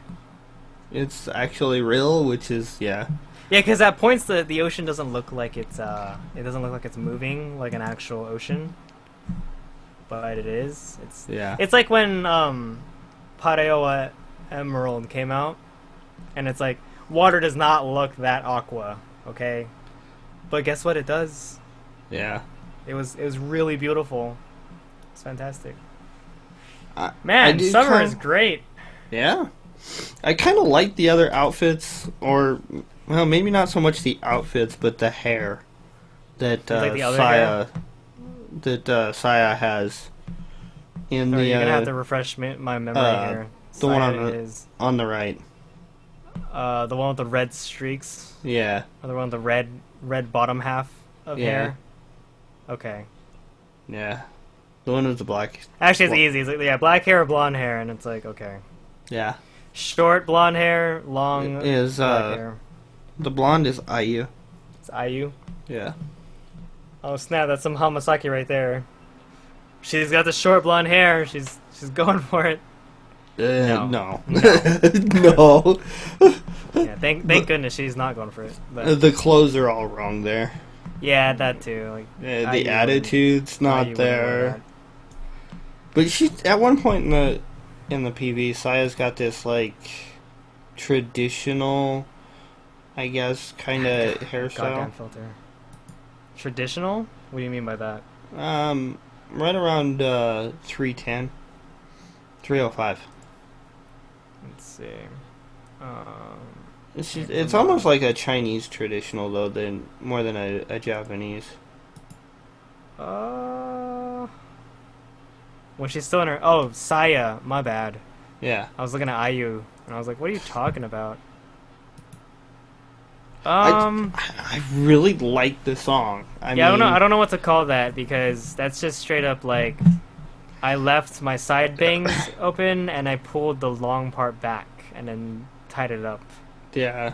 So... I like that though. I kind of see what you mean, because it looks kind of bunnish in the back. Like Yeah. that Chinese style. Yeah. Okay. And she's got the really wide sides. Oh, isn't that super? And she has like twin tail. Oh wow, they look really good in that one where IU's got like the asymmetrical, the extremely asymmetrical hair, and then Saya's got like the funny little twin tails. Yeah. But I was gonna say, you know what's crazy is because Saya has that red hair, she could actually be tying her hair with her hair in the whole like that Chinese bun thing, because I only saw red as a surrounding color, so. Might suck, but it's possible that she actually just got buns made out of her hair instead of using any external materials. Yeah, I'm not too sure that's. You can't explain that. If you look at 151, you can actually see where it looks like the hair is hanging down a little farther than it should be in the wrap or tie. This is serious business. Oh, actually, yeah.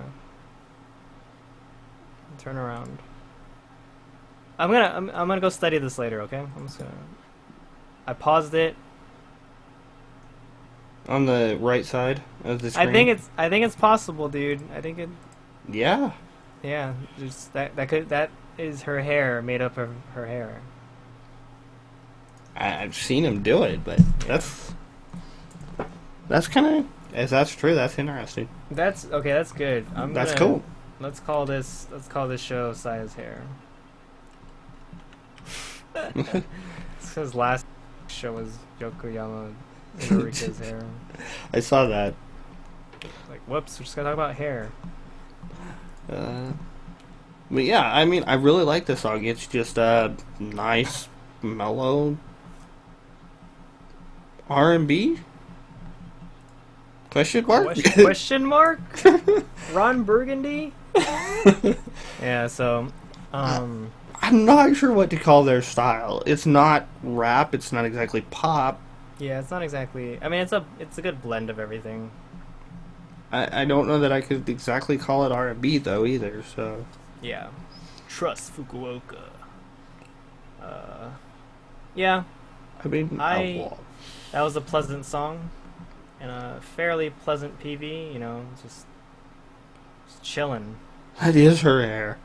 Yeah, and if you want to see Saya's amazing hair, or IU's amazing hair, then check this out.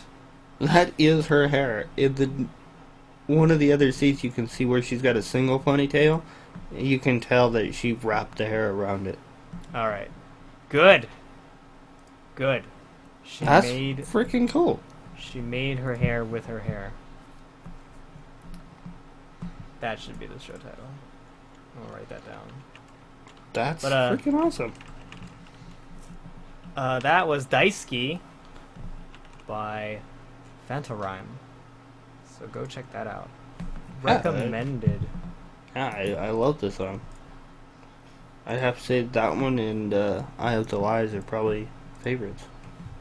What was that? The Eye of the Lies? Eye of the Lies? Their last single. Okay.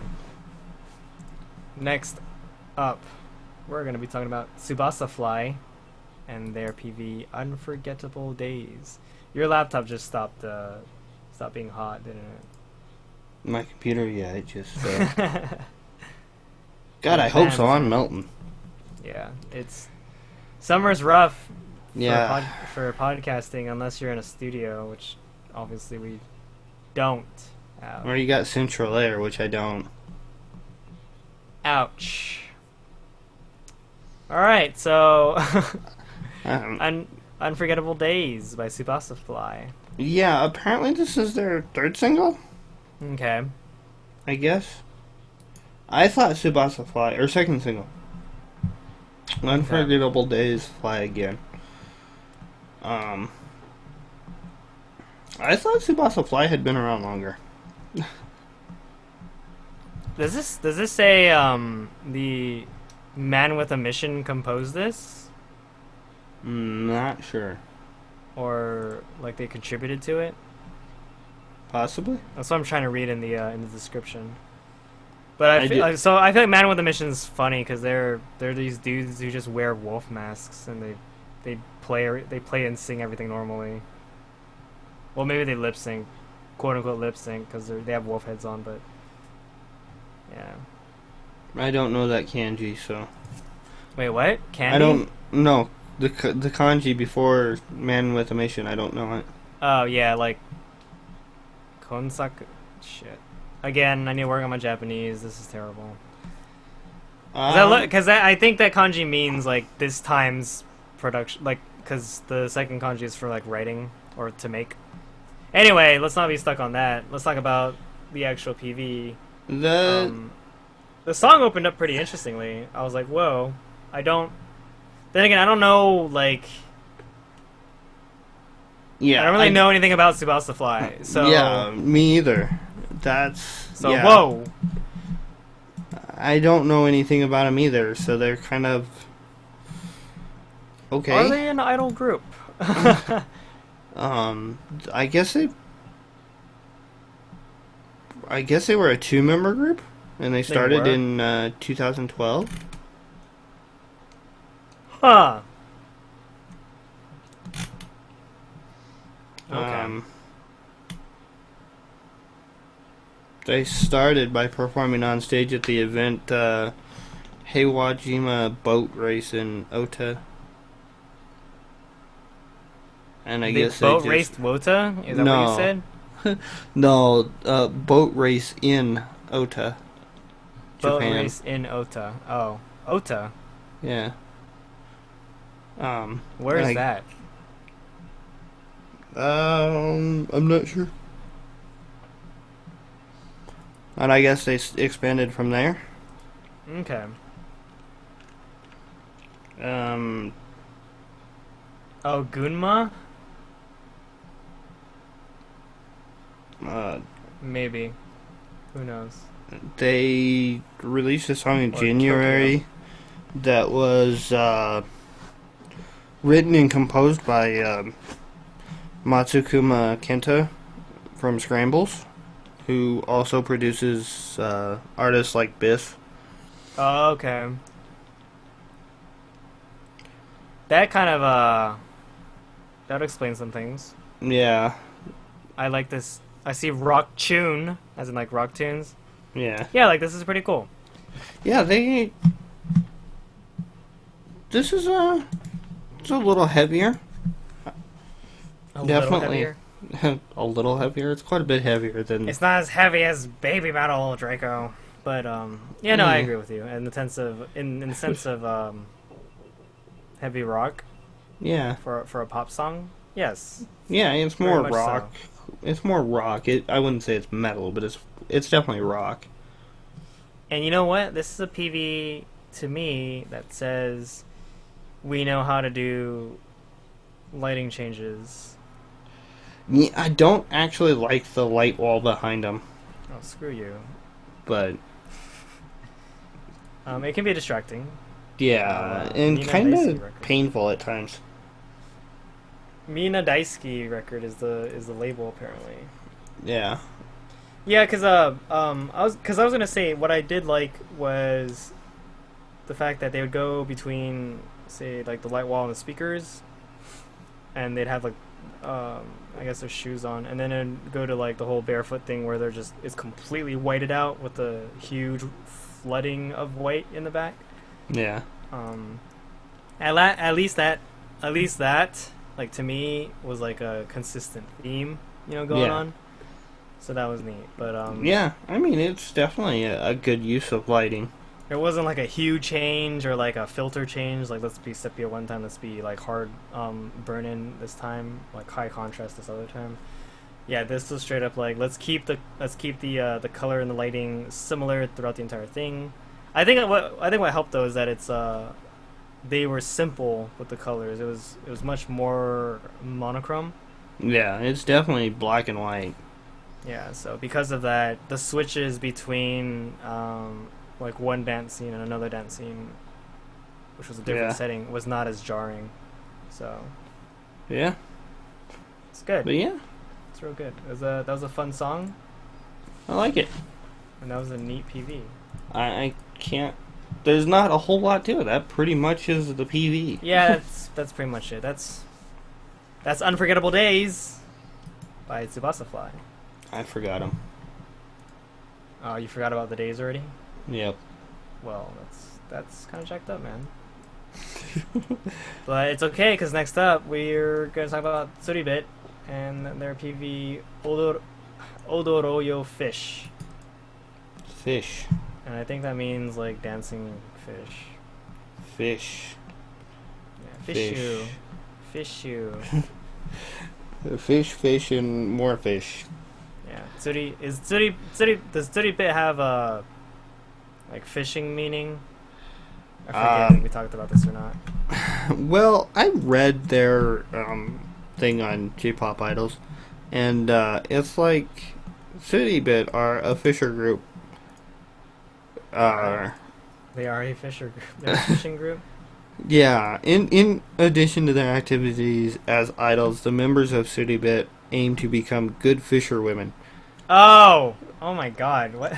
That's actually kind of. So I'm pretty sure we've talked about this before, and I'm pretty sure I've said I would think that's really cool. Well, when I read that apparently the first time before listening to this song, I thought they were talking like milky. Yeah, fisher. milky fishing. Yeah, exactly. That's well, what I thought too. That's no, not actual, the case. It's like the wildlife fishing, like they actual fishing. They apparently go to lessons in fishing, and they do a TV show on. All right, I think I need to follow Suribit then, because I used to really like fishing with my dad growing up. So fishing's one of those. Utanabe, they do things. a fishing segment called Fish On. Fish On. Yeah, it's a segment on Utanabe. Okay, what is Utanabe? Utanabe? Like Song Navigator? Yeah, Satoru Gakuen used to do like a top 5 on there. Okay. Or Moa and Yui did anyway. So Suribit does the whole color coded thing too? Apparently, yeah. Red, blue, yellow, green, pink. Pink. I don't know if they if that's something they hold to or not, but I mean, they're idols. If they didn't do the color thing, it might be I'd probably find that odder. Yeah, they gotta sell shit. So Yep. they're gonna do it. They're gonna do what other people do. Gives them an excuse to buy hundreds of specifically colored glow sticks and then charge twice for them. Is this another, oh man, look at that man that we have to admire from afar, or near even. Because they're looking at that surfer dude. Yeah. It just sounds so funny. It's like, they keep repeating fish, and it's like, oh baby. It's funny. Yeah. Fish. Fish. Fishu. And there's no fishy at all. Yeah, they're just at the beach. Like, yeah. come on. What kind of fishing is this? I want true fishing idols. But this the truest of fishing idols. This is a summer song with no bikinis. They need to be like Amachan, where they actually go out, and like fish, and then they fillet it for their fans. Hey, I'd be down for that. I would go to a freaking fan event for Suribit if they caught fish and like sold it to me. Like hell yeah. I would be completely down for that. I will pay for your hard work, girl. Just don't catch a poisonous fish and try to serve it to me. It's gonna be ridiculous. But yeah, it's just it's not quite as energetic a summer song, but oh, I lied. There is fishing. There's one scene. Yeah, she's reeling it in, and then nope, let's just dance again. Nope. And her. Man, I've been wearing my headphones wrong this entire time or something. And her hat says "boy." Yeah, this is a boy. In pink. She's a little boy. That's what she is. Yeah, I'd be okay with a tomboy idol group. Oh yeah, dude, they should have a Danso idol group. Wait, that already exists. No, I don't want danso. I just want like tomboy. Isn't Fudanjuku No. Danso? No. Well, yeah, they're danso. Yeah. Okay. So you just want tomboys and like girls, not quite at the point of looking like men. No, it's more attitude. Yeah, okay. Yeah. Like they play baseball in Yeah. shorts, Yeah. wear their baseball caps. And they're not afraid of bugs. They don't wear dresses very well. Yeah. Yeah, that would be interesting, Draco. You should. I was gonna say you should become an idol producer, but you should go pitch it to someone who has money and they can produce it. Yeah. You could copyright the idea. Yeah, just hey, I sell idol ideas. Come to me. And then there's fireworks at the end. Towards the end. Yeah, that's indicative of summer. Yeah. It's the beach. The girls Yeah, getting tanned. Got fireworks and some fishing. 4th of July's coming up soon. Everything you need in the formula to make summer single. I think I can give this. I think I can rate this song summary. The song PV receives a summary single award for being summary single enough. It kind of. But I didn't see any dancing fish, so I'm kind of disappointed. Yeah, I guess they're the fish. Yeah. In unrelated news, in the related videos section, there's Psy Hangover featuring Snoop Dogg. I didn't know he changed his name back. I thought he changed his name to Snoop Lion. Okay. Yeah, it was like Oh, it was coming out at me, and I was like, why is this happening? That would explain why he has new stickers in line. Why Psy has a new sticker set. All right, well. But anyway, we just talked about Zuribit, the fishing idol group, and their song Odoroyo Fish. Yeah. So if you didn't get enough fish or fishing from this video, Or you want to be fished by it? you want to get fished more, go check out their TV show, their little fishing segment on their segment on Utanabe. I guess they're still doing it anyway. If it's still going on.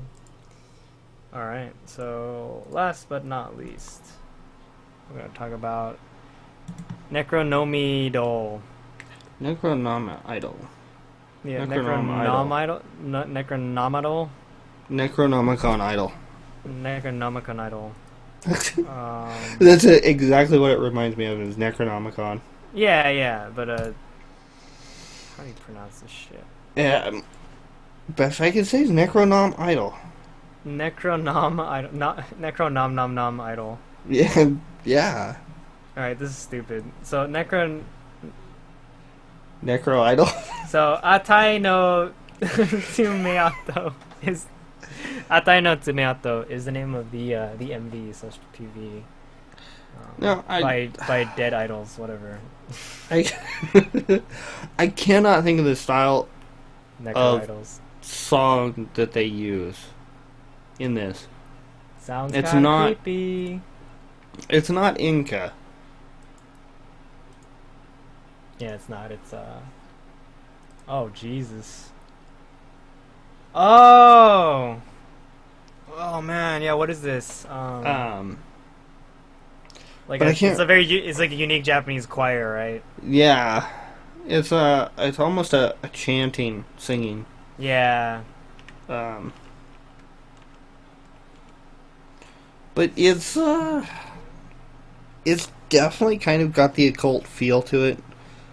The one girl's wearing a spider on her cheek. Yeah. Sutra?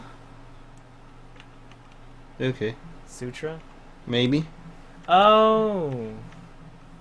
Yeah, maybe. They're dressed as, yeah, temple maidens. Yes. Um, And now they're going backwards. yeah, I mean, the girls are cute, but they're just it's cute in a morbid. Wait, no, I'm just kidding. I mean they're cute, but well, I don't know about the one in the front with the spider, but I'm not down with that.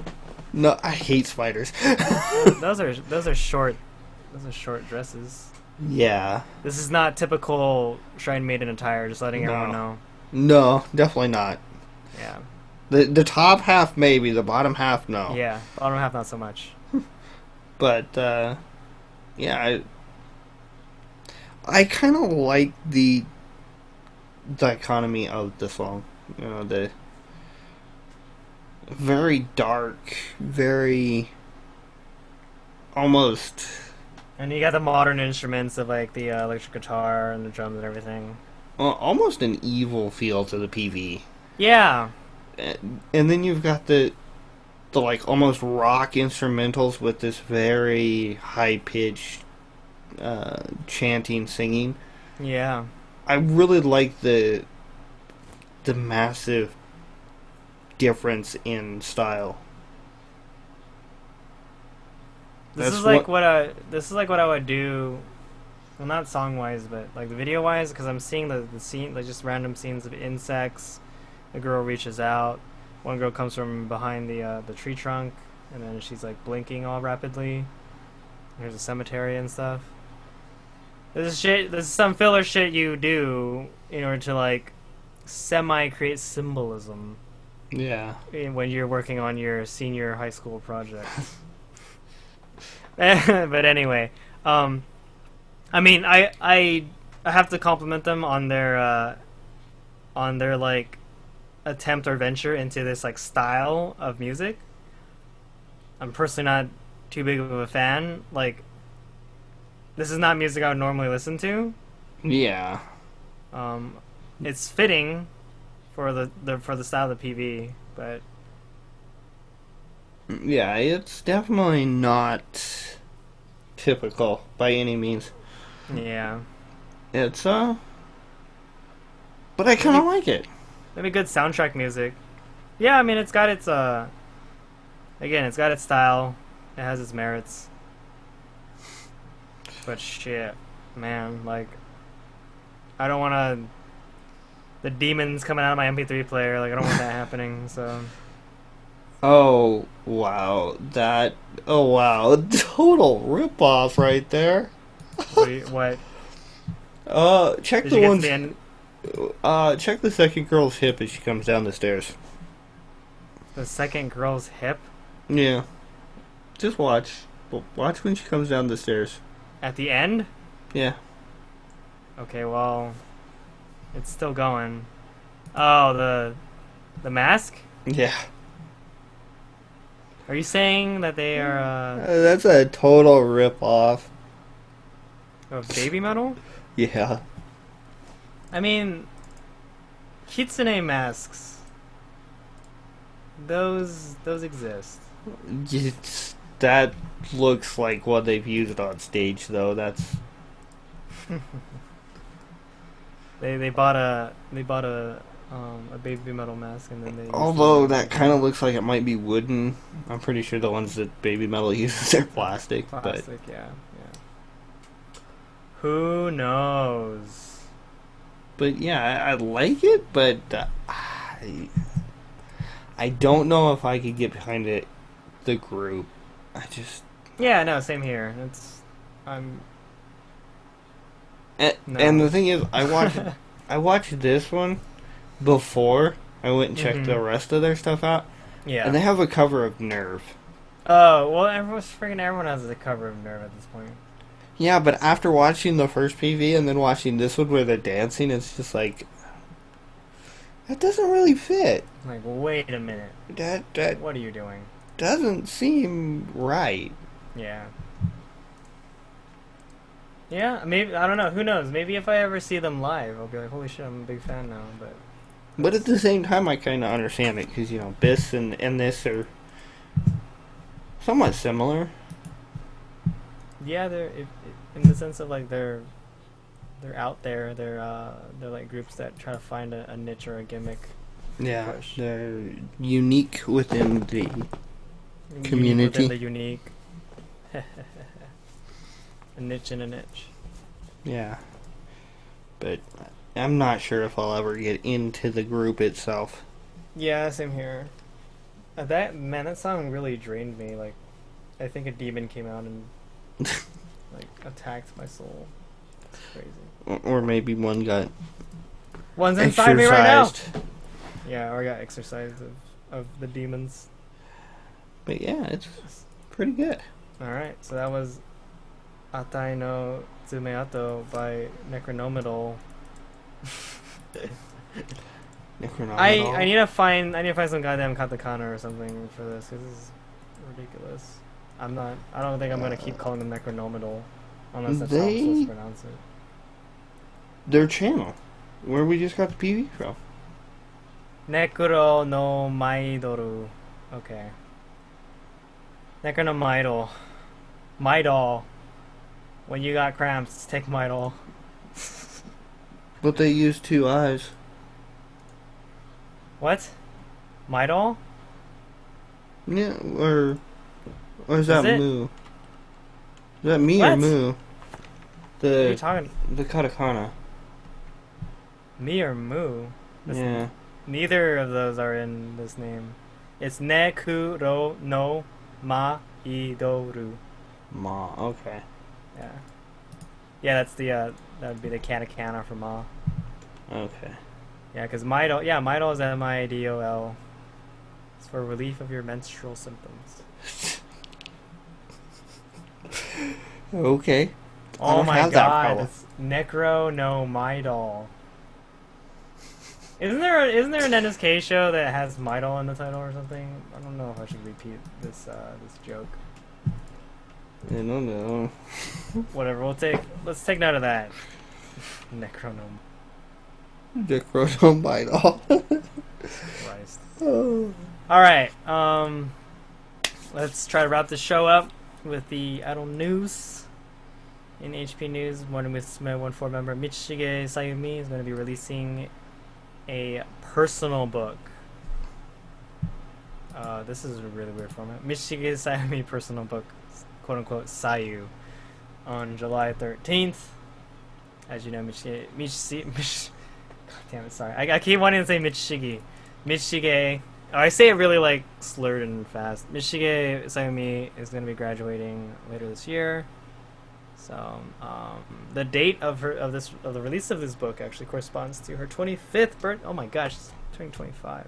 Oh my god. Yeah, that's cray. So it's gonna be like her clothes and her personal stuff and an interview and yeah, pretty much like any kind of the guidebook to Sayumi. Yeah, like, you know, like when the 48 girls graduate and they get their own books with the interviews and shit. Except Koji Haru because she's a troll. Alright, in AKS News, Nogizaka 46 announced that they'll be appearing at Japan Expo in Paris on July 4th. The day of independence for America, but the day of Nagizaka in France. So if you're one of our European fans, go check them out at Japan Expo. That sounds really cool. I hope Japan Expo USA gets some trickle over of good guests this year as well, because I'm kind of interested in, I'm gunning for it. But yeah, I was actually just talking about Japan Expo with a friend yesterday, because we were talking about conventions and stuff in general, and Japan Expo as a company, they do pretty well. They know what they're doing. So You haven't got enough idols yet this year? look forward to that. What do you mean? Me? Yeah. I don't know, dude. Well, you're talking about going to Japan Expo. You're going to... You can never have enough idols. Let's just say that. You never go full WOTA, but you can never have enough idols. I don't know. You guys went pretty WOTA. I've gotten bitten. I got the idol fever. That's what I got. Next up, NMB48 new movie, quote unquote NMB48 Geinin the movie returns Sotsugyo. Owarai Seishun Girls. Arata naru tabidachi. It's going to be released in theaters on July 25th. So this is the second Geinin movie, right? Yeah. Maybe it's going to be a graduation story. The film is a spin-off of the show, same name. And the members play members of the comedy club at Namba Girls School. In conjunction to this release, TV show Anime 48 Geinin 3 will start airing on TV Tokyo. Yeah. Furthermore, the second album from the idol group will be on sale August 13th. What the shit? That's crazy. NMB, you going crazy, man? Releasing all the things. August 13th, NMB 48 album. Freaking do it. AKB48's next single has been announced. It's called Kokoro no Placard. Kokoro no Picard. No, Picard. Yeah, freaking Flip said that, and now I can't stop reading it as Picard. He blinked a video too. That was freaking great. Oh, I didn't get to watch it. I'm gonna have to go find it.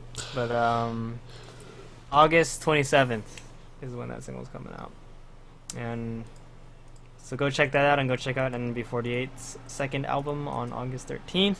I don't think it has a title yet though. Yeah, no title so far. Next up, French Kiss. Haven't heard about them in a while. They're going to be hosting a new television show called French Kiss no Kiss Tabi, starting on July 1st. Yeah, French Kiss pretty much stopped doing things when Takujo got exiled to Jakarta. Yeah. Now they're back. They're ready to do TV together again. And hold up, this looks like they're in Oh yeah, the first episode is going to be in Singapore. I was like, why are they riding an elephant? This is not Japan. Oh, and there's the lion spitting the water. Okay. The concept is that the members of French Kiss travel abroad in order to discover foreign countries and cultures. 3 girls go there for vacation, face various challenges. Holy shit! It's freaking the Kai Guy Nemos series, but with just French Kiss. How are they fitting this shit in their schedules, though? Oh, how are they paying for it? Kiss has money. And not losing money. Oh, they might be losing money. It doesn't matter at this point. They just in the red, go. Just toss money that way. Dude, I bet some of the other girls are freaking jealous. Oh, yeah. Well, dude, they only have to fly 3 out instead of 20,000. So. I mean, Tentomochu tried to do the whole, we're going to do this in this country, and then it's like, oh, we're going to this section of Tokyo to do this. Yeah, go back to Japan. Well, I bet you it's going to be the same with the French Kiss thing. It's going to be like, let's go all out Singapore, and then it's like, all right, so we're going to the western side of Tokyo today to go to this farm. Or, it's probably just going to be like a really quick show, just a few episodes here and there, or they film it in like one block where they just do shit for like a whole 2 weeks, and then they make 2 weeks into a season of content. Yeah. Like one vacation. Yeah, exactly. A season. Hey, I mean, they prolonged AKB Motor Club like crazy. Like that shit was like, man, blue balls to hell. I don't think I watched that one. Atsuko never even freaking like drove the car. Like Jesus Christ. Okay, anyway, AKB48 member Minagishi Minami is going to be suspending her activities because she has been diagnosed with a kidney cyst. She was taken to the hospital on June 20th. Yep. Has been diagnosed as a renal cyst. Yeah. So she's gonna take time off to recover from this, concentrate on her medical treatment. Jesus, that just doesn't sound good. No, it doesn't. You know what else doesn't sound good? NMB48 member Yogi Keita announcing her graduation. Yeah, she's going to the U.S. or Europe or somewhere. What? To study acting. Yeah. Oh, okay. Oh, yeah, I heard about that. Her graduation ceremony is going to be held on July 2nd in the group's theater. Wow, that's pretty quick. That's like in a week. She decided to concentrate on her studies as it became hard for her to continue her activities in the idol industry at the same time. She added that she hadn't given up her dream and that she wanted to become an actress in Hollywood in the future. She's a second-generation member from 2011. You know, I'm not sure being an actress in Hollywood is something I would want to aspire to be. Yeah, because first of all, you'd have to turn into a woman. I wouldn't want to be an actor in Hollywood. I mean, but, those people are nuts. Yeah. And this freaking cultural... Yeah, just look at Christian Bale. Like, holy shit. The guy yells at people who move lights. Probably does a lot of coke, too. Yeah, I wouldn't even want to be that. I wouldn't want to be a grapher or anything like that. You mean someone working on set? Yeah. Oh yeah, no, it's a tough job for everyone involved. Yeah, and they've got their own like culture and subculture there. Yeah, they do. Yeah. Just those people are nuts. like Joseph Kahn says, like all his assistant directors just sell drugs on set and. Anyway. I wouldn't be surprised. Yeah, no, they probably do coke all the time. Yeah, no. Next up is AKB48 Team 8 member Okubora Chinatsu announced his graduation from the group. Like, I was like, holy shit, I have no idea what your name is, and this is the first time I've ever seen these two names put together ever. Yeah. But, yeah. That she's leaving... Oh, she's the Gifu Prefecture representative. Oh, that's not... Monkey's not gonna care. Because, I forgot. Gifu is actually where, like, his, wife is? His wife's family kind of lives or something like that. Wife, girlfriend, yeah, because I was thinking, I was like, wait, is that the girl he was supporting? No, that would be Ibaraki. However, as a result, the staff announced that AKB48 are going to hold an audition to recruit a new member from Gifu Prefecture. Applications can be sent from June 20th to July 4th. So, if you are a young, impressionable Japanese girl, and, well, a young impressionable girl who lives in Japan and you live in Gifu, then go ahead and apply. That's... Alright. Yeah, that's pretty specific, though. I mean, you gotta be... Local idols, man, that's where it's at. You gotta represent your territory. Tokyo! We beat Fukuoka this time. Suck it. Alright. So, in other idol news, Tokyo Performance Doll's latest single, Brand New Story, sells 24,752 copies the first week and ranks number 8 on the Oricon singles chart. Hey, that's pretty good, because I didn't even know how like popular these girls were gonna be when I saw them. Yeah, apparently they've done a lot. Yeah, that's not bad at all. For, like, event-wise? I'm not sure how much they've done release-wise. Screw my wooden glasses. Like, my head is starting to really hurt right now. So I'm gonna try to finish this up as quick as possible. Galette's latest single, Brand New Style. What the are you serious? What kind of coincidence is this shit? Brand New Story, Brand New Style.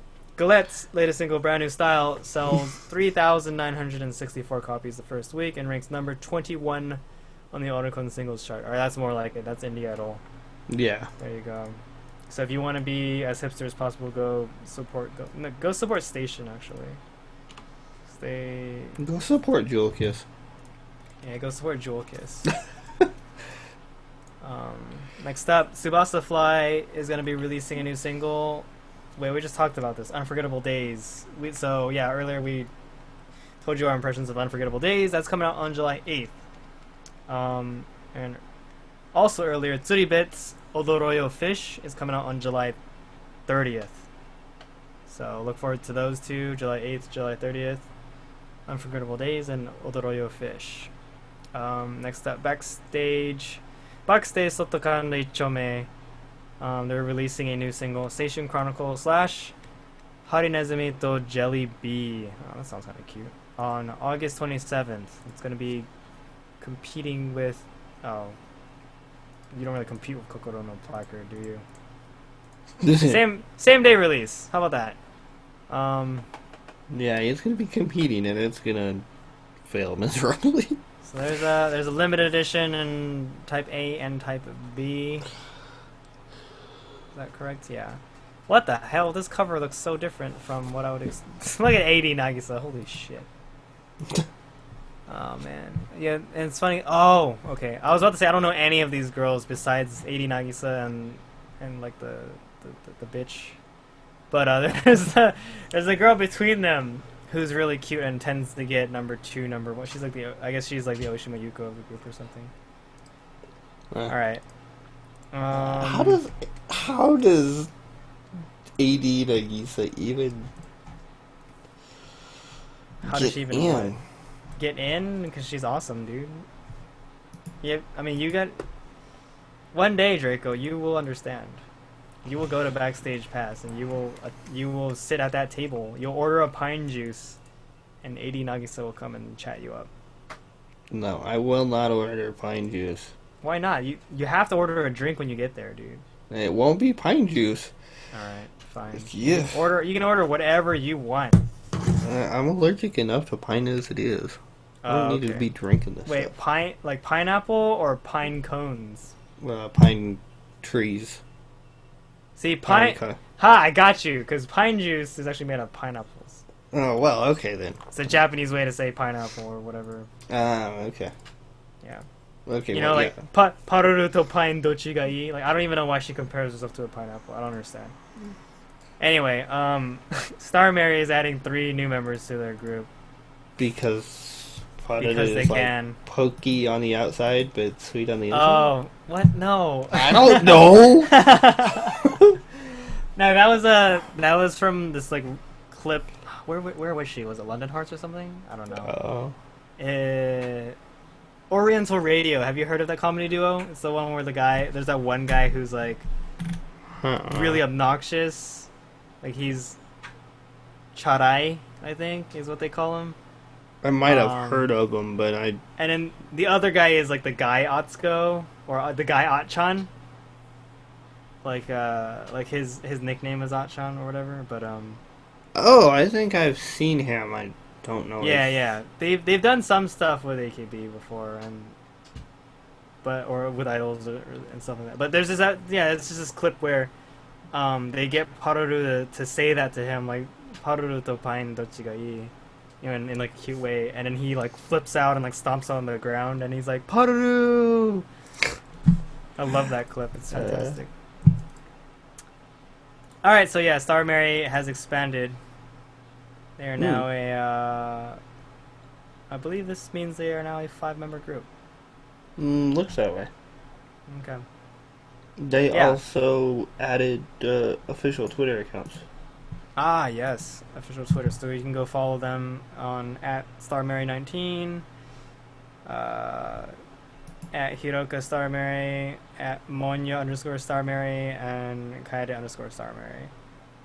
And furthermore, they'll be holding live performances during 3 consecutive days at Tsutaya O East on July 9th through 11th.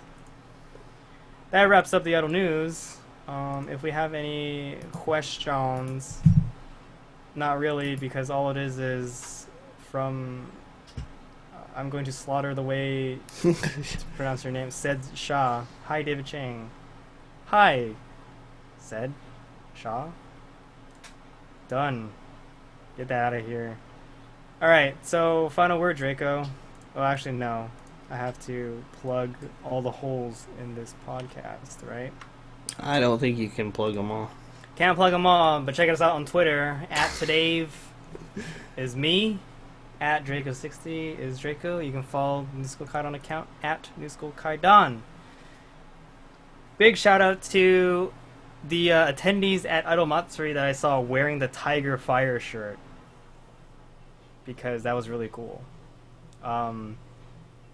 I think we should have just straight up said, hey, like, we made those shirts. But we were like, hey, nice shirt, you know, and maybe handed the card out or two. I forget. I was really tired and it was hectic, but yeah, no, it was cool seeing, it was really cool seeing those shirts at the convention. And in a way, it was cool also because people didn't actually know who we were.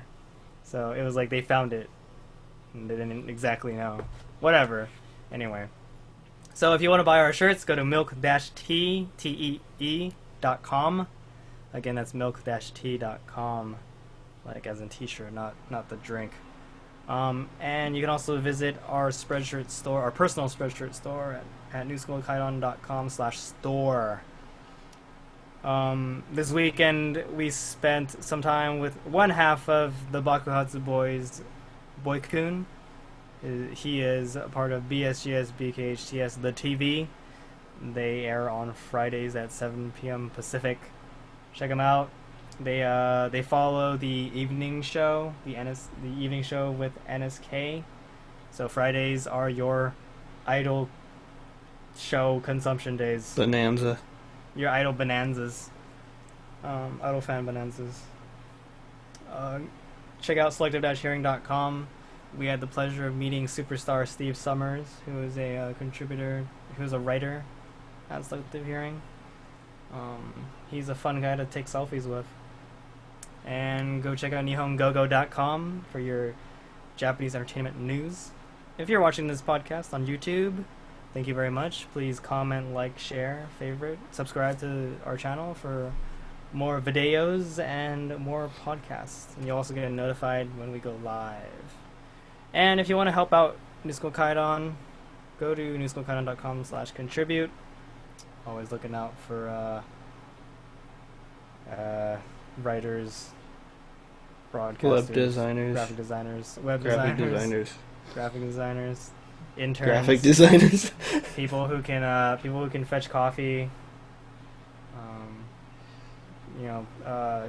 pack papers, shift paper. Wait, what is that shit called? Sorry. Shift papers? No, is it? Whatever. I'm not even gonna try. No. I see some red bars right now on the on my broadcaster, and I'm freaking out because I think my upload speeds are going crazy again. And last but not least, thank you DJMI for providing us the opening and ending theme songs to the podcast. It is the NSK anthem, and you can check out his stuff on Bandcamp. Exact URL will be in the show notes. All right, final word, Draco. Keep it brief, as always. You gotta stop making people jealous. I can't do that, dude. It's too good. No?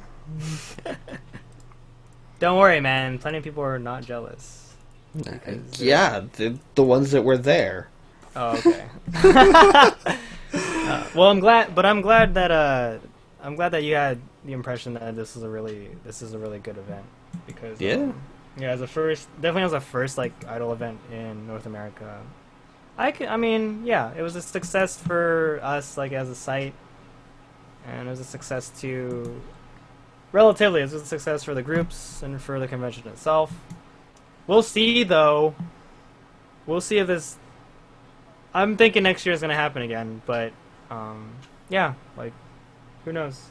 I think the girls had fun. That will be the key if it happens again. Yeah.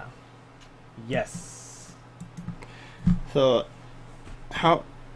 everybody on Twitter said there were like 40 people there. Yeah, that's not an inaccurate statement at most of the times. Did that go up Saturday, Sunday?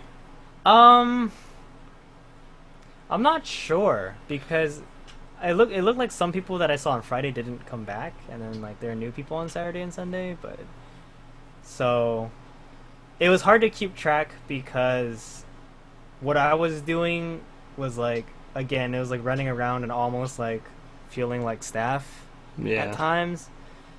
So it wasn't like I could see the same attendees and hang out with them or stuff like that. Like I got some time with them, like to just talk with people on like Saturday night and Sunday morning and stuff. But yeah, relatively, it was a really small con, low attendance numbers, but I think it was expected, pretty much. Yeah. I think Aether still played to a show to more people than they do back home. So. I don't know. Yeah, I'm not entirely sure, but it seems like they played to, or they performed to, fairly low numbers. Yeah, they do tend to play like clubs and stuff. So. Yeah, it's a small venue, so. They haven't quite moved up to like Zepp Yeah, no. and I mean, I don't think they even play to like Alice Project, like the Parms level theater yet. Parms can fit quite a bit of people, even though it's still a really indie experience. I'm trying to think that other one that the bank shows that Momoclo did. Because they did some that were basically theater sponsored by one of the major banks. Ah. Starts with a D. I can't remember it now, but they're pretty small too. I see. All right. Well, I guess my final word is I had a lot of fun at Matsuri. That was really cool. I'm glad that I went. There's a lot of anxiety going in for a lot of us because we weren't sure what to expect, but at the same time, I said, I told myself like, I'm not gonna have expectations because I just want to see what's there, Yeah. So, I'll get in touch with we'll get in touch with the appropriate contacts and management, and we can give them our feedback. And everyone did a pretty good job at what they did this weekend. So yeah, it seemed like it was handled really well. Yeah, it seemed like it. Well, cons tend to run, even though everything could be going to shit. they'll still run and still chug along because that's what I like. That's kind of what I like about conventions. They are mythical beasts that just happen. It didn't seem like there were any major issues except for the Iser concert. The sound going out. Yeah, pretty much. It was pretty. Yeah, it was. There was enough. Like there was a lot of programming, but at the same time there was little enough that everything could be controlled pretty well. So, without like an enormous amount of staff. So that was cool. Very cool. Auto Matsuri. Another thing is that we got to interview some people, and hopefully they're going to be putting together that video soon.